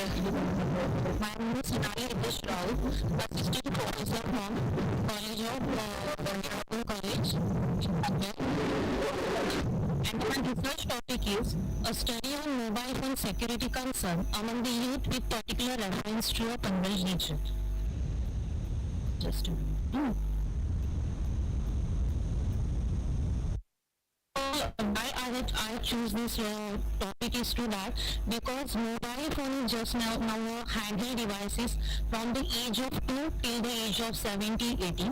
So we should protect our mobile. We are protecting mobile in a different way, like we are applying screen saver and all. But what about the internal security of the mobile? So this topic is just reflecting this research, mobile security in our handheld devices. So in our research, this is the index from abstract, introduction, literature review, research gap, methodology, till the reference. First, the main concept of is to mobile device security actually refers to measure designed to protect sensitive information stored and transmitted by the laptop, smartphone, tablet, even though in other portable devices. So at the root, mobile devices security is the goal of keeping unauthorized users from accessing the entire enterprise's network and the whole outside network. So in this research, the purpose of the study was to know whether your mobile phone security youth having the concern about their mobile phone. And for that, we have chosen non-probability simple random sampling, where a descriptive research design is utilized. And in that study, we have found that most of the users use and concern about their mobile phone. So first of all, introductory part is nothing but what actually in the year of 2016, mobile phone is widely used in an educational field also. Before that, for example, online lectures to get e-notes, this all are that's where students having day-to-day life need a mobile in a day-to-day life. So the majority of the user keep the vast amount of personal data on their smartphone, like confidential data, their picture, their images. The first main concern is why there is a security should be for a mobile. It refers to the major design protecting sensitive information, and this is our literature review. The research gap is nothing but what observation has shown that various studies have been taken on a cyber security concern on any handheld devices in young generation, but particularly to study a priority based mobile phone security is the concern of our research, and so it is in a Panvel region. And for the research methodology, data has been collected and it is work on data has been primary and secondary sources we got data. Data collection has made us use of primary resources like questionnaire and interviews and the observation. And non-probability simple random sampling technique we have used. The descriptive research design we use specially Likert scale. The objective of our study is to study mobile phone security concern in young generation and to understand top security concern of a mobile phone in the Panvel region in the youth. So as per our data analysis, we got 189 response where we have distributed a Google link, and we got a 189 response from which 102 are female and 87 were a male. The percentage is about 53.96 and male percentage is about 46.03. And these all are the variables which work on we have worked on a 5 scale grading like a Likert scale. So these all are the variables where we have to put and we have to select the option, and it included from the security regarding your Bluetooth, GPS, idle timeouts, antivirus or the firewall installation, encryption software, then password. According to this analysis, the mean, we have calculated the mean average of all these variable, and as per our calculation, as you see, mobile should be password protected, got the first ranking. This data that we have collected, and 4.7 is the maximum average for the mobile password. So for the first ranker, it is nothing but what you are a password protected. Accordingly, second ranker is to update a mobile application installed in your phone. So most of the youth prefer to give a password to the mobile, and second, they prefer to update the mobile system, and third, nothing but what turn off the Bluetooth and the all wireless devices. So from our research, it is concluded that the most youth use password for mobile protection, which is at the top priority of in their list when they are concerning about their mobile security. And rest of the parameter like disabling Wi-Fi, Bluetooth, GPS, and updating mobile applications are also considered while securing the mobile data. So it is concluded that youngsters are concerned about their mobile phone security.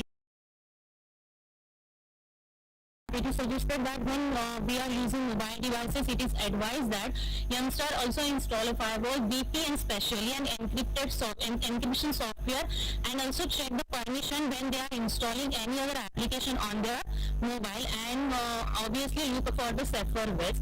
These all are the suggestion. It is our references, and thank you very much. I hope you understand the topic and what we have tried.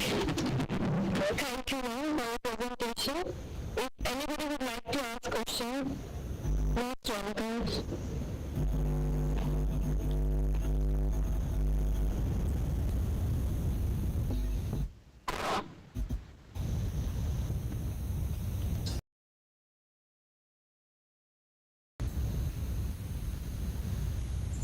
Okay.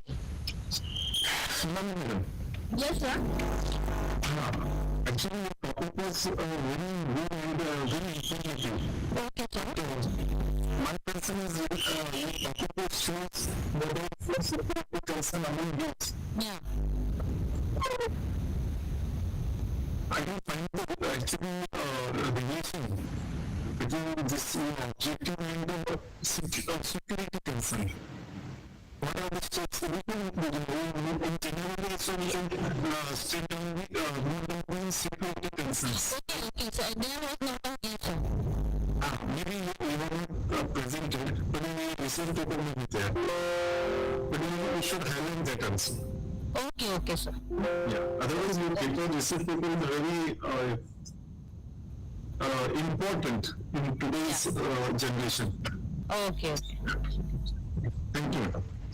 Thank you, sir. Thank you, sir, for your suggestions. Now, our next presenter is Mr. Swapnil Shenvi, sir. Mr. Swapnil, are you there, sir? Yes. Okay. I will just share my PPT. Okay, sir.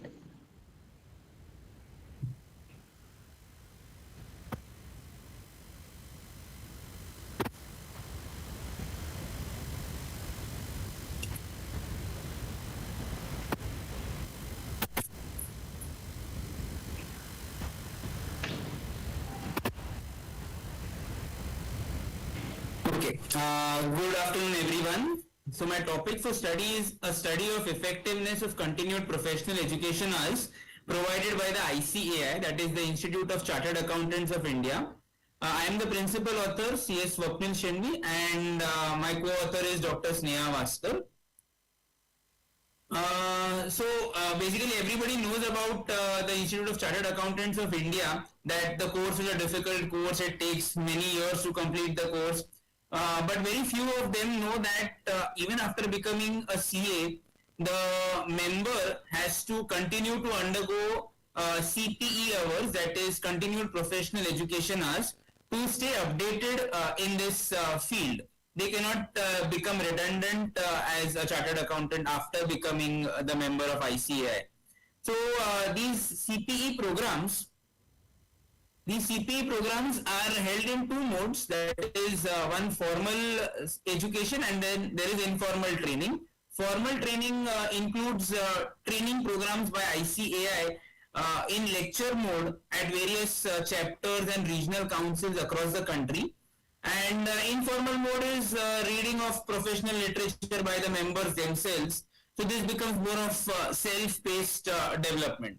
My research concentrates on only the formal part, that is the controlled development, where CPE training takes place mostly on weekends and preferably on Sundays at various chapters and regional councils across the country. This is usually half day or full day programs at multiple. Of the research was to gauge the opinion of the members of ICAI towards these CPE programs, whether it is really beneficial for them or not beneficial, and to find out the relationship of CPE hours with the effectiveness of the entire training program of ICAI. The hypothesis was, we concentrated on only one hypothesis, that is there is no significant relationship between CPERs and effectiveness of the training programs, and the alternative hypothesis was there is a significant relationship between CPERs and effectiveness. For this we collected primary data. The primary data was collected from 104 respondents through a questionnaire. The questionnaire consisted of 20 Likert scale based questions apart from the basic demographic questions. All the Likert scale questions were 5-point scale starting from strongly disagree to strongly agree, and the period of study was October and November 2023. The research tools used were to find the consistency amongst the questions in the questionnaire. We used Cronbach's alpha. To find whether the population was of a specific distribution or not, we used Kolmogorov-Smirnov test, and to finally test the hypothesis, we used one-way sample t-test. Certain limitations, of course, we have restricted our respondents to 104 only. As per Cochrane's formula, we would have got approximately 385 respondents, but since time was limited, we could not get so much of responses. However, since this is not a thesis or a dissertation, so we could manage with 104 respondents. The respondents were of a particular age group, that is 21 to 40 age group. Experience was also limited, so 0 to 20 years was the experience of the members of ICAI. We concentrated on them. October, November is a very limited time period to do a research for a research paper, so extensive research can definitely be done in the near future. And since this is a very basic research, a higher level research and an in-depth study should definitely be done to find out whether there is a relationship between CPE hours and the effectiveness of the training that is provided by ICAI. We'll come to data analysis. 65% of the respondents were male and 35% were female. And with regards to age group, as we had discussed, that 21 to 30 was 58% respondents, and 31 to 40 years were 42% of the respondents. We also saw the type of chartered accountants. Mostly, that is 89% of the respondents were in whole-time employment, that is they were working in companies as an employee, and 11% were practicing chartered accountants, that is they were self-employed. With regards to post-qualification experience, 50% of the respondents had 0 to 5 years of experience, so they were fresh chartered accountants, we can say. And the remaining 50% had experience from 6 to 15 years. So basically we wanted to do Cronbach's alpha for finding out the consistency. However, since we were doing the analysis on Microsoft Excel, one of the primary features for Microsoft Excel is to first find two-way ANOVA, and then we can proceed to do the Cronbach's alpha. So we completed two-way ANOVA. This was the statistics, from which we could derive Cronbach's alpha of 0.945, and anything above 0.9 in Cronbach's alpha is an excellent internal consistency. So we can conclude that the questionnaire was a reliable questionnaire. With regards to normality distribution, we used Kolmogorov-Smirnov test, which stated that if the maximum value is greater than the critical value, then we fail to accept the null hypothesis. And this is what happened with us. We had to accept the alternate hypothesis of Kolmogorov-Smirnov test, not of the research. So therefore, the data was not normally distributed, which mostly turns out to be the same in most of the researches. And therefore, we had to apply non-parametric test of one-way sample t-test. The t-statistic was 7.697 and p-value we derived was 8.749. Again, analyzed through Microsoft Excel. Since p-value was greater than our alpha of 0.05, that is the significance level, we failed to reject the null hypothesis. So there is a significant relationship between CPE hours and effectiveness of training programs provided by the ICAI. This hypothesis was true for us. Certain recommendations that we can give to ICAI is ICAI should conduct these CPE programs across all the locations. ICAI has been concentrating mostly on the regional councils, that is Western or Northern, Southern and Eastern regional councils. Many programs are being held there. Not saying that the chapters are not having any programs, but the number should be increased at rural locations also. These CPE programs are on a chargeable basis. If ICAI could provide it at a subsidized fee or free of cost, then it will be much more of interest for the members, and then members will take keen interest in enrolling for such training programs. Many of the members stated that they would require more of practical training or practical discussions about real life case situations at these CPE programs. So this will increase the viability of CPE programs, and ultimately evaluation should be done, that is constant feedback should be taken by ICAI from its members after the program.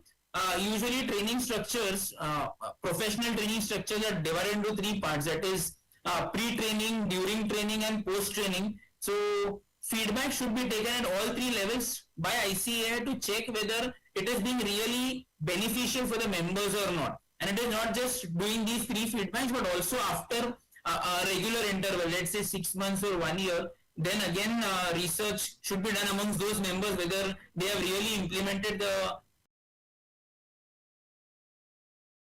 world. So the null hypothesis was rejected. This was our conclusion. This I have already stated earlier.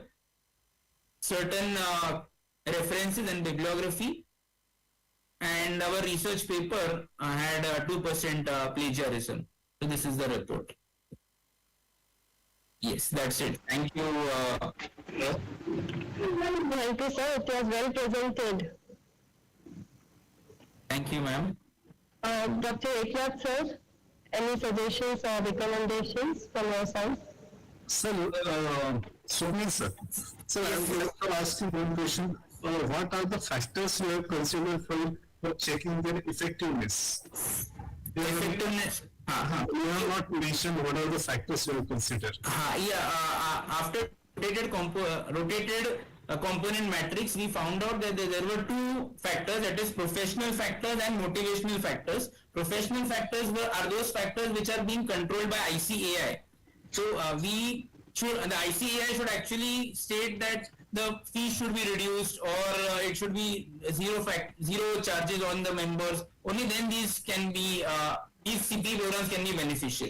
The other factors is motivational factors. The ICAI members should themselves feel that the programs are beneficial for them. It cannot be a component of only professional or only motivational factors. Both the factors should be linked by for benefit of the members and the ICAI both. So actually the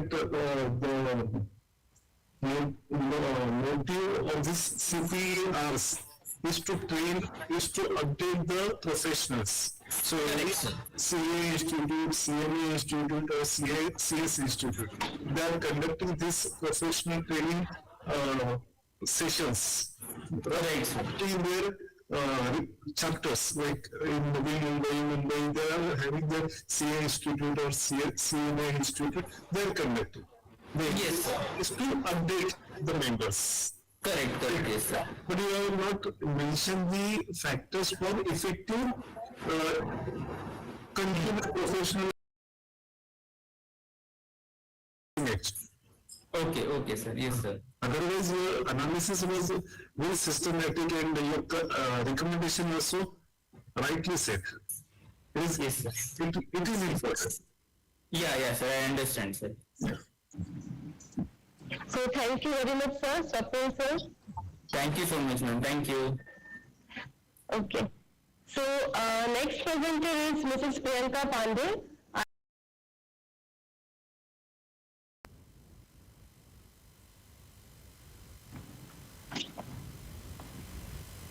Okay.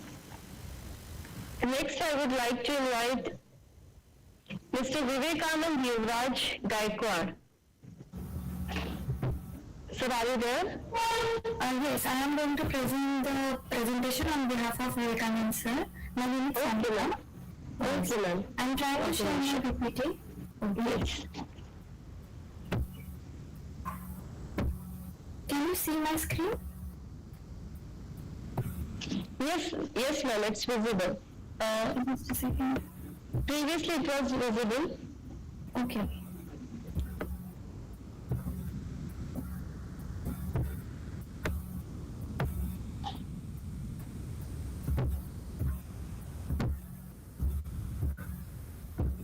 It is visible, right?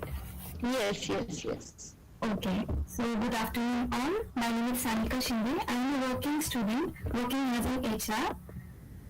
First of all, thanks for giving me the opportunity to present the literature review on the subject and extensive investigation on AI and machine learning's impact on employee engagement in IT firms.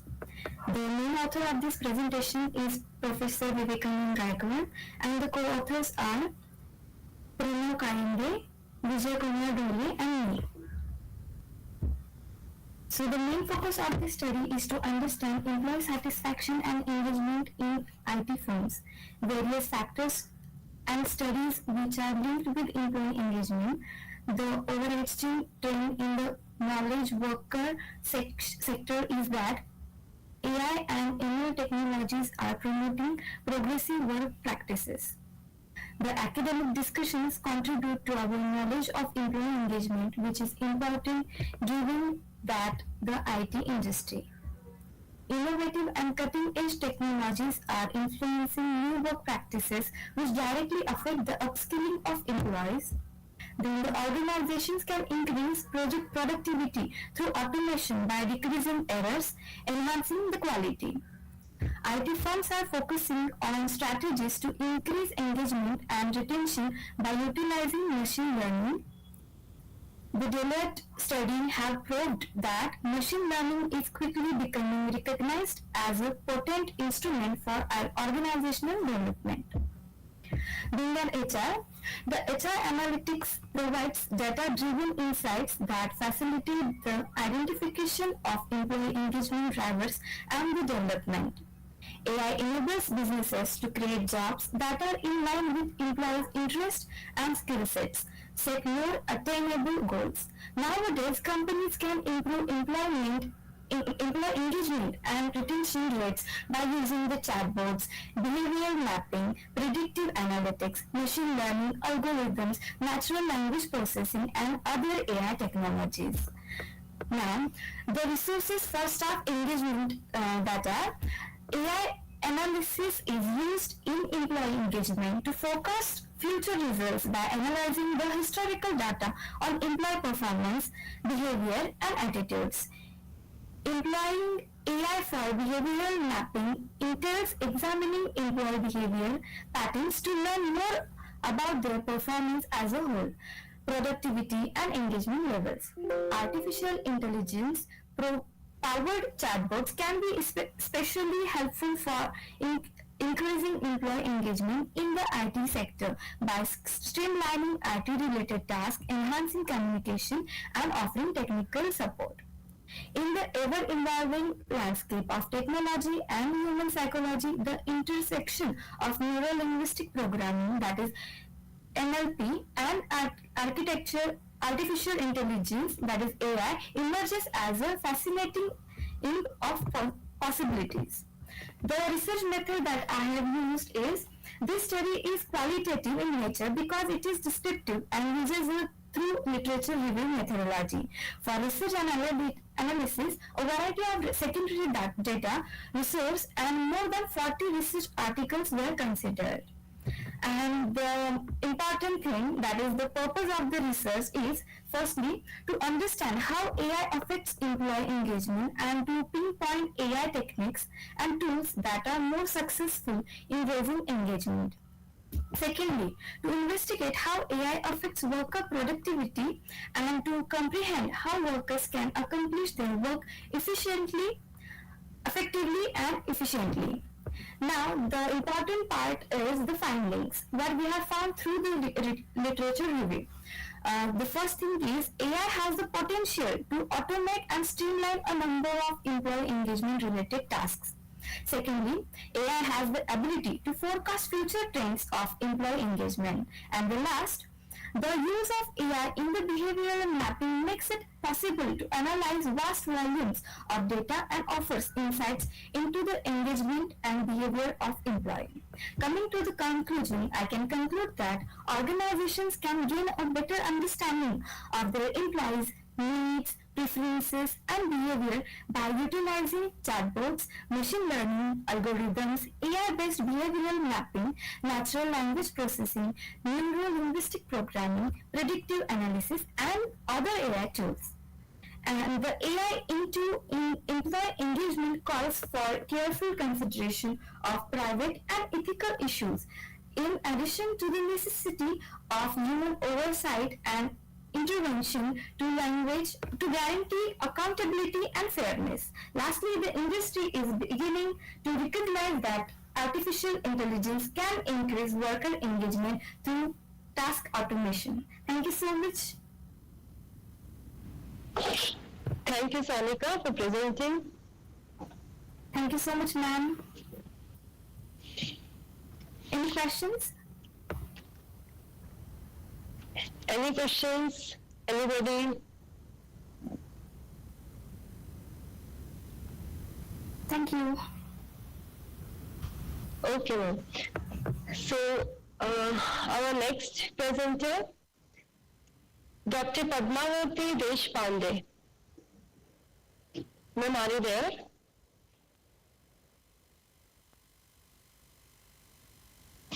Dr. Padmavati Deshpande.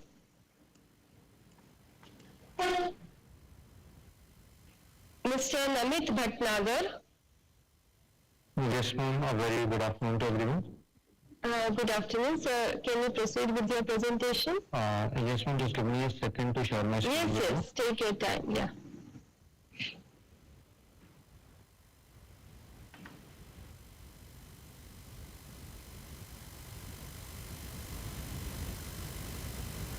I hope my screen is visible to everyone. Yes. Okay. Yes, sir. It's visible.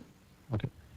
So basically, my name is Namit Bhatnagar and I belong from Kashipur, Uttarakhand. I'm pursuing CA final and I'm pursuing my PhD in finance. Also, I've completed my NET and MCOM from the Kunal University. So this paper is actually a model which has been developed by me. It is an analytical study on the bankruptcy and the financial performance of NBFCs, that is non-banking financial corporations, in India using the business score. See, when we talk about the financial performance of any firm, we just consider the financial statements, which mainly includes the income statement and the balance sheets. There are certain ratios which might check the liquidity, solvency, and credibility of the different concerns, but this model is basically targeted to NBFCs, and it is named the business score because it is a combination of the Altman Z-score and binary analysis of the income statement and balance sheet of the NBFCs. Why Altman Z-score? Because we are checking the bankruptcy, and to check the bankruptcy in the short term or medium term of any concern, we use the Altman Z-score to identify if the firm is going to be bankrupt in the upcoming 2 years or not. Sample selection, I have taken the top 3 NBFCs operating in India, that is the Bajaj Finserv, Reliance Capital and Shriram Finance. This model has some scope. For example, it focuses only on the NBFCs. The results are predicted and concluded only on the basis for the analysis, that is the income statement and balance sheet. There are certain things like the cash flow statement also which can be considered, but I have only taken 2, balance sheet and income statements. And Altman Z-score for bankruptcy and B-score, that is the binary analysis score for the financial capabilities, are used for calculating this model. Now moving ahead, when we talk about the research methodology, let me introduce you to the Altman Z-score, which contains of the 4 metrics in the terms of the emerging markets. If the markets are emerging, and since India is also an emerging market, so this model will be used. For the whole developed market, a 5th metric, that is E, which is the ratio of the total sales to the total assets, is included, but it will be irrelevant in the case of the NBFCs, since we are operating in the developing market and NBFC market is also developing in India. So A stands for current assets minus current liabilities upon total assets. B is for retained earnings upon the total assets. C is EBIT, or my operating profit, divided by the total assets. And D stands for book value of equity divided by total liabilities. And after keeping all these metrics in this formula, we can calculate the Altman Z-score. Now, for binary analysis, if year-over-year changes is negative for a particular set of asset or liability. For example, if there is a positive change in the liability, we will consider it as 0.1. However, if there is a negative change in the liability, we would consider it as 0. Same in the case of the liabilities. If there is a loss, if there is a decrease in the liability, we will give it at 0.1, and if there is an increase in the liability, then we will take it as 0.0. So basically, if there is a positive change, we will consider it 1, and if there is a negative change, we will consider it as 0. On the basis of that, weighted average of all the elements would be considered and the B-score would be generated.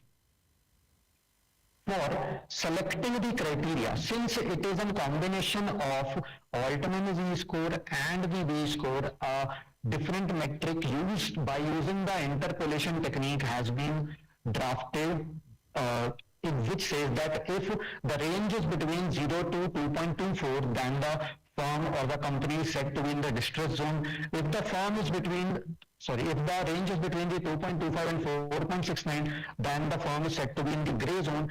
And if the B-score comes more than 4.70, then it is considered to be at the safe zone. After doing all the horizontal analysis and calculating all the scores, my results and analysis were that the Bajaj Finserv outperformed the Shriram Finance and Reliance Capital. Bajaj Finserv is the top leading NBFCs in India for the consumer durables. Shriram Finance after that, and Reliance Capital is just entering the markets and acquiring the markets. According to my range, Reliance Capital was the only NBFC that was performing in the gray zone. Other than that, Bajaj Finserv and Shriram Finance were performing in the safe zone. Now, conclusion. Now, why do we need such metrics? We have the income statement, we have the balance sheet, we can analyze, we can jump to the conclusions, we have the different set of tools for setting the reliabilities. But why do we need to create a score? Because all these analyses are done by the experts, and for the common layman, it is very difficult to understand that which company is going to outperform in the upcoming years. Investment should be there or investment should not be there. We cannot explain it to a common layman. So for a common layman just thinks about the numbers. He's just like, you just tell me whether to invest or whether to not invest. I can just try to make this complex technical analysis simple so that it will be helpful for the common man. Also, there is one limitation to my study, that for calculating all these metrics, I haven't considered preference capital. Preference share capital has not been included, only the equity share capital and debentures have been included while calculating the B score and the base model. That's all from my side. Thank you, sir. I found it impressive practical model. Don't know the applicability, like, so sir, would you like to add, Eknath sir? May I ask? Yes, sir. Yes, sir. Actually, your paper is very much technical. I read in a CNA final in strategic performance management, the Z score. So whatever you said, all was there. Maybe a different thing was you have compared with the NBFC. Yes, sir. And that is required actually. So proper use of your education or study into research, you have done it. Very well, sir.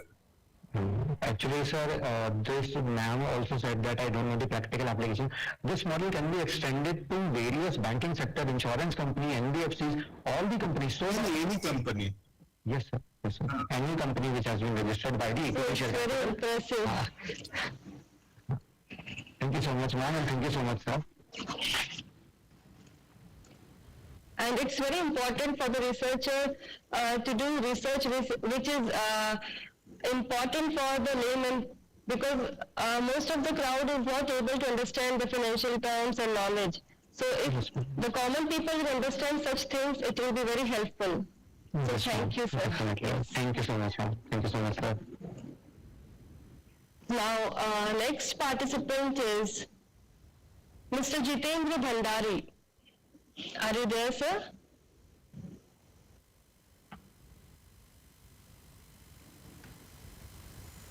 Mr. Jitendra Bhandari. Miss Varsha. Miss Varsha, are you there?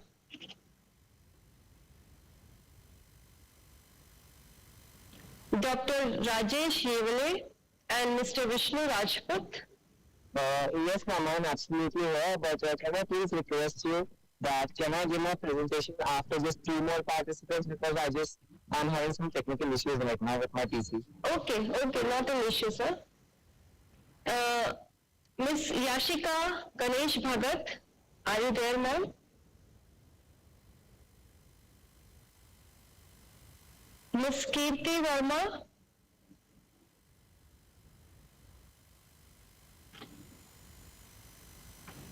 Hello.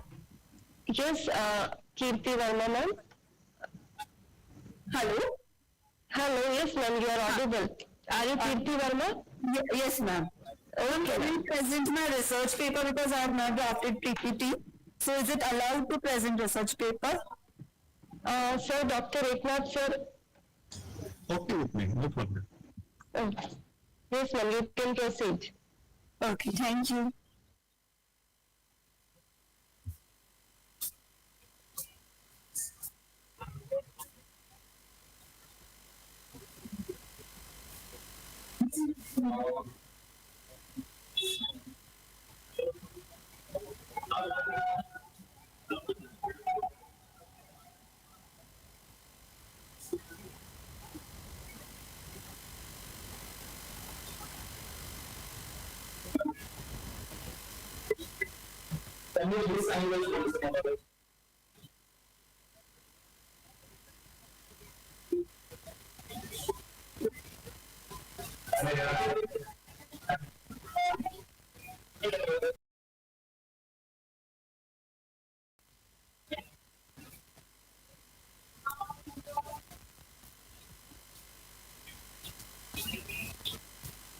Yes, ma'am, my screen is audible.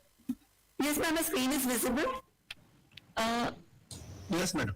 Yes, ma'am, it's visible. Hello, my name is Kirti Verma, and I'm assistant professor from the college, from the CKT college. So my basically research is a study on users' perception of Google Pay in Panvel region. So this research paper is based upon the perception of the respondents why they are using Google Pay, specifically in Panvel region. So this has been introduction, as I have confined this research to the Google Pay because Google Pay has confined nearly about 18% of market share in this recent year. So basically, Google Pay is one of the leading e-commerce app for facilitating e-banking and e-commerce transaction. So these are some of my literature review which I have conducted during the research study. Further, I have observed research gap that various studies have been taken basically on M-wallet, e-banking, digital transaction, but region.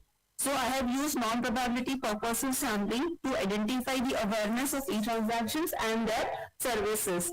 And further, I have used primary and secondary sources for collection of the data. And I have used SPSS for analyzing the data. Objectives. My objectives are to study about the awareness of various facilities available for the Google Pay among youth in Panvel Taluka region. And my appropriate suggestion is to improve awareness about net banking transaction, especially Google Pay. My hypothesis is there is no awareness about facilities available on Google Pay among youth in Panvel region, and there is awareness, that is alternative hypothesis. I have analysis my data using one sample t-test, then demographic data I have shown the distribution among the gender, income, monthly transactions through Google Pay, then sources of awareness of Google Pay. I have categorized the sources of awareness of Google Pay, that is through digital advertising, friends and relatives, newspaper, advertising and other sources. Further, I have used reliability analysis to test the scale data, and it was found that the probability value is 0.987, which indicates that data is highly reliable.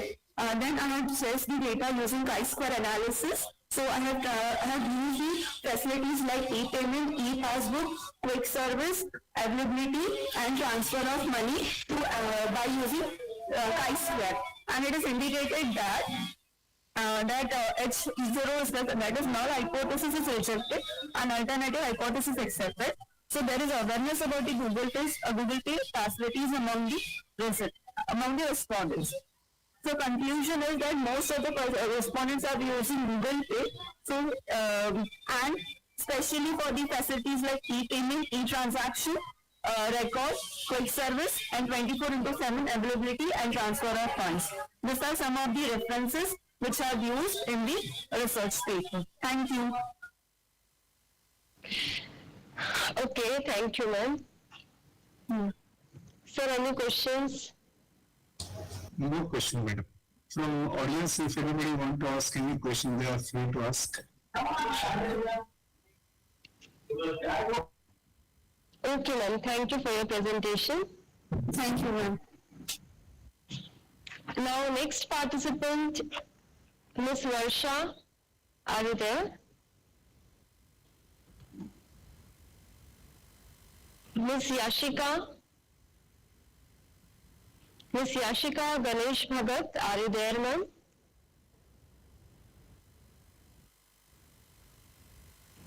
Mr. Vishnu Rajput? Ma'am, can I take a little more time? I'm having a setting. Okay, not an issue, sir. Take 5 minutes. Yes, anybody is available from these above names? Mr. Jitendra Bhandari?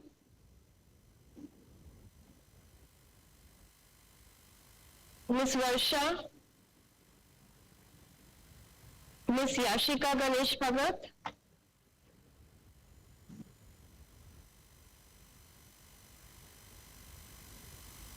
I think so, they are not available. So only one is left. Only one performance is remaining, right? Can I just try to share it from your phone? No problem. Yes. No problem, sir. Just a second.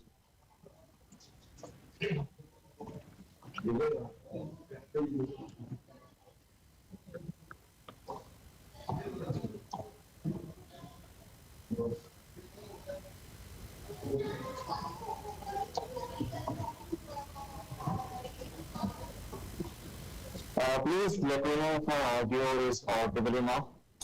Yes, sir. All right. Audible and visible. Yes, yes. Sure. So I'll just start with my topic right away. Just a second, just let me catch my breath. So my topic is actually a really interesting one. It is about the rationality and creativity that emerges through the concept of esports. And I am from the Chandrakama Chapel College of Arts, Commerce and Science, New Panvel.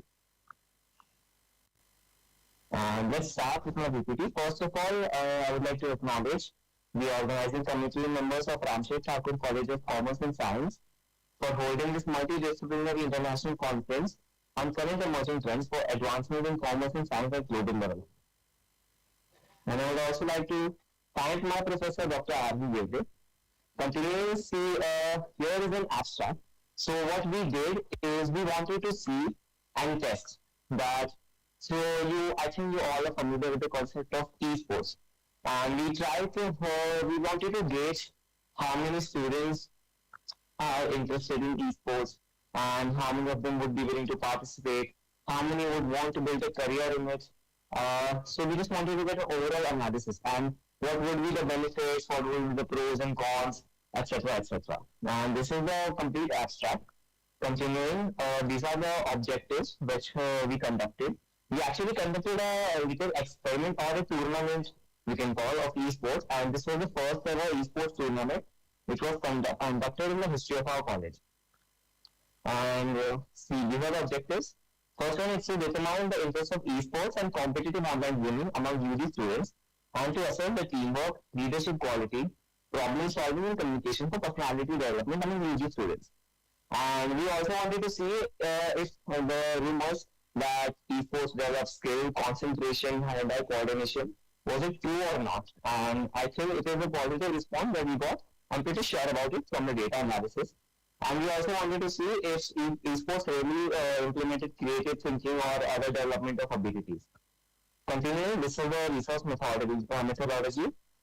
So what we used in this study is we collected the feedback from students, and it was in a physical form. So it was like we had to construct each and every question and then create a detailed data analysis from those. So it was not a Google form or an online. It was kind of really hard work to get through, but I think it paid really well. And continuing, so this is one of the many main questions that we asked.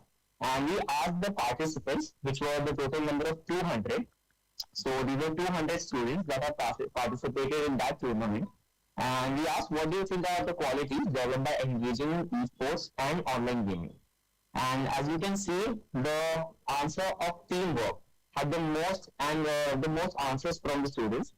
So the majority thinks that teamwork, leadership qualities, hand-eye coordination, and strategy making skills along with conversational skills are really developed through esports and connected gaming.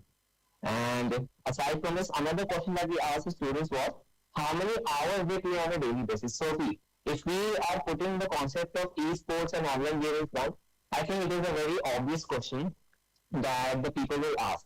And it is like, what if they get addicted? What if they don't stop playing? They'll degrade in their studies, etc., etc.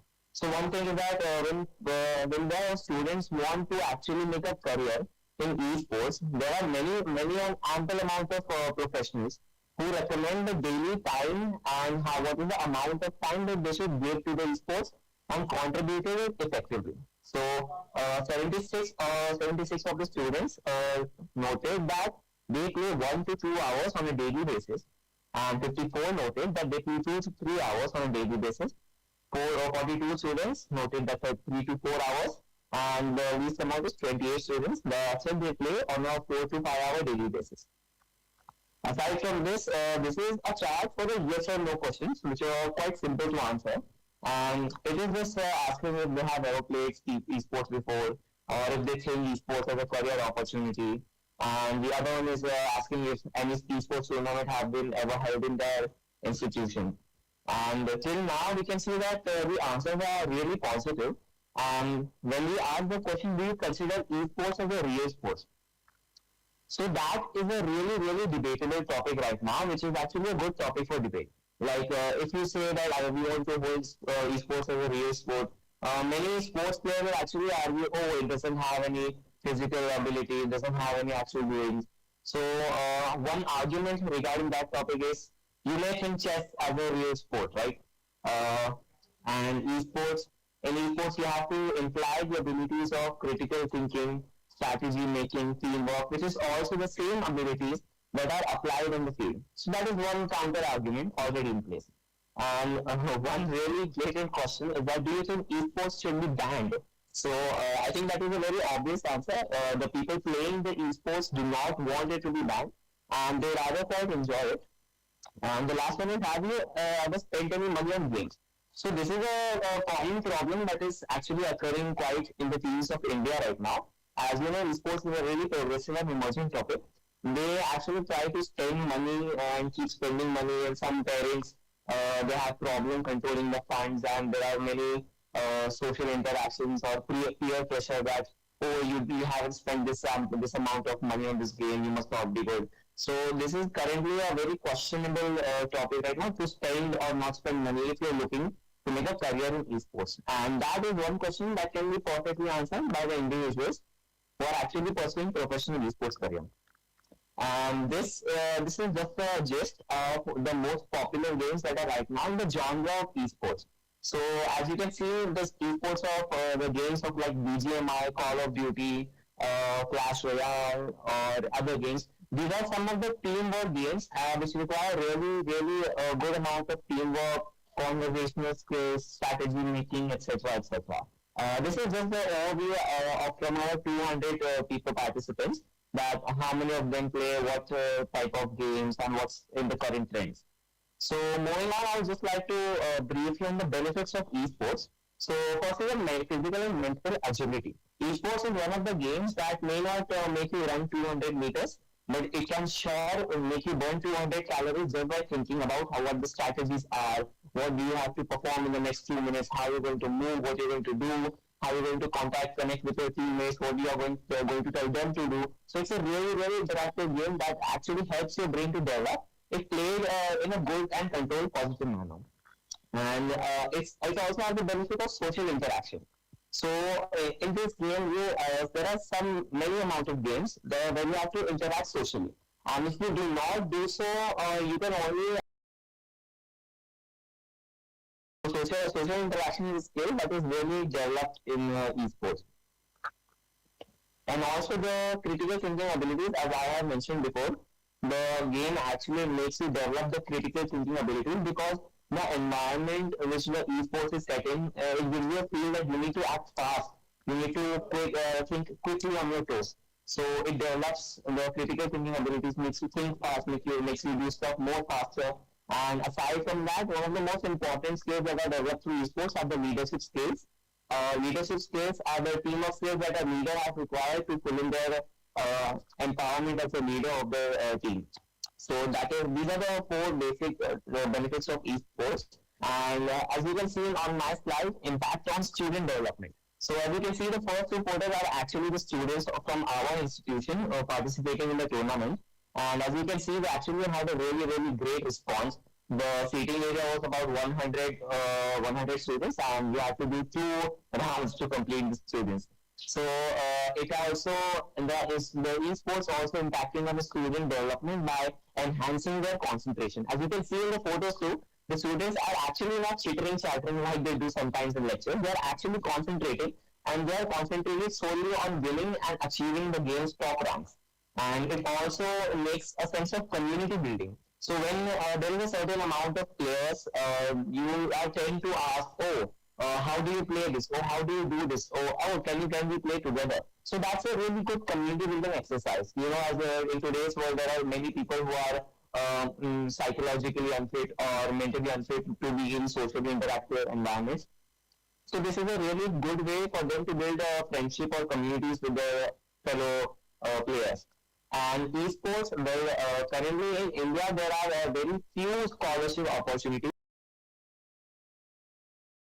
to make the popularity of esports even more evident throughout the education institutions of India.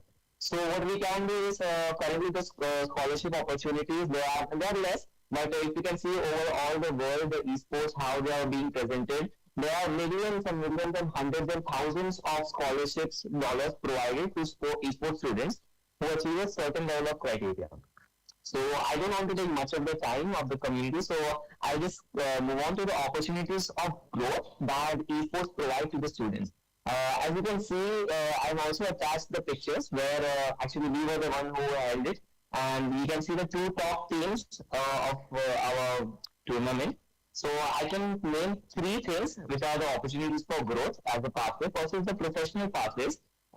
It actually creates, see, if a student wins the esports tournament, they want to actually try to pursue it so they can get a sense, oh yes, I can do this. Maybe I can pursue a scholarship. Maybe I can build a team. Maybe I can register in another games, and maybe I can get more money. And the other is exactly what I was talking about, getting more money. It is entrepreneurial ventures. So esports also provides the opportunity not just for the participants, but for the organizers, for the event holders, for hosts, for anchors, etc., etc. And it also provides an opportunity for growth for networking and connections. So as I previously mentioned that social interactions, right? So in esports, you actually get to have a lot of social networking. Let's say you have a team of 4 and you go to an esports event. There are hundreds and hundreds of other players, so you can actually get a sense of social networking, and you can register to more events, you can connect with more people, you can have more social interactions. And moving on, this is the promotion of teamwork and collaboration. So as you can see, what the tournament that we held, it was in the teams of 4. So it was a really team-based leadership, critical thinking type of tournament. And we noticed there are 3 things in this genre, and it was effective communication. What we did observe during the tournament was the students were actually effectively communicating with each other. So what effective communication actually means, they weren't actually trying to chitter-chatter in a nonchalant way. They were actually trying to communicate with direct words, direct instructions. They also shared the same goals of winning and wanting to achieve the first rank. And we also noticed that they have the ability to adapt and have flexible mindsets throughout the games. And these are the important support and resources in the esports that we need. It is the funding and scholarships that I have mentioned before, that we actually need scholarships for the students to actually move on in esports and try to build a career. So we need to support them. And aside from that, one of the major problems is the infrastructure and facilities. As you know, India is a developing nation. Not everyone have the proper infrastructure or facilities, even in the educational institutions.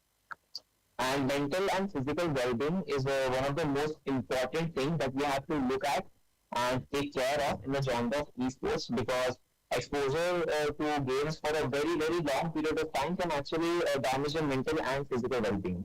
And aside from it, partnership and sponsorship are another thing that plays an important and support in resources, because sponsors are someone who actually pay for your skill set and they can actually help you move on to the better side of esports with the help of money. And the things that we found from our tournament research and thesis is that esports actually builds strengths in leadership qualities, as I have mentioned before. And it also has a really, really good sense of problem solving that it integrates into the minds of students. And it also has a teamwork communication for personality development amongst the students. As we notice that normally students use a very, very long way of communicating that sometimes is not very required. And while playing esports, we also notice them using very short, accurate, and professional ways of communication.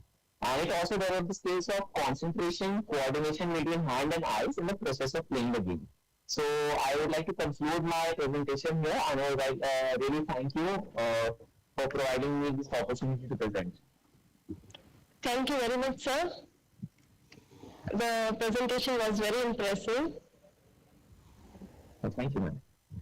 Ma'am, I think there must be some questions, because this is a topic that really arises a lot of questions. So I'm really open to any questions. I can answer them right now.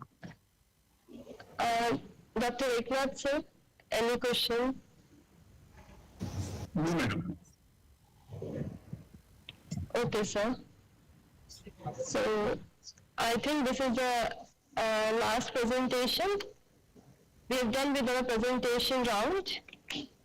Is there any participants who have not presented? Ms. Yashika Ganesh Bhagat, Ms. Varsha, are you there?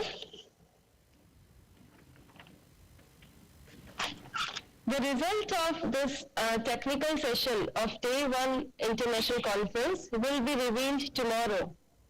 So tomorrow we are going to announce the results for best research paper.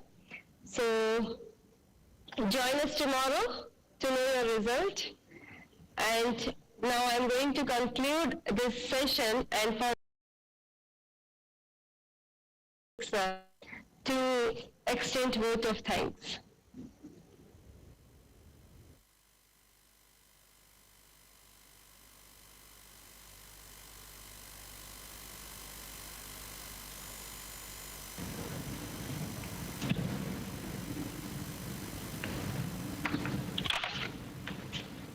Good afternoon, one and all. Thank you, Ikna sir. It was amazing to have you on board. And I appreciate and thank all the presenters for the wonderful presentation throughout the day. We express our sincere appreciation to all the authors who submitted the research papers and done a fabulous presentation so far. Your dedication to advancing the frontiers of your respective field has added immense value of the conference. As instructed by Dr. Professor Ankita, we'll see you tomorrow for the revelation of the Best Paper Award. Thank you so much for joining. Thank you the management and principal and all the staff, teaching and non-teaching, for the support and coordination. Have a great day, everyone. See you tomorrow.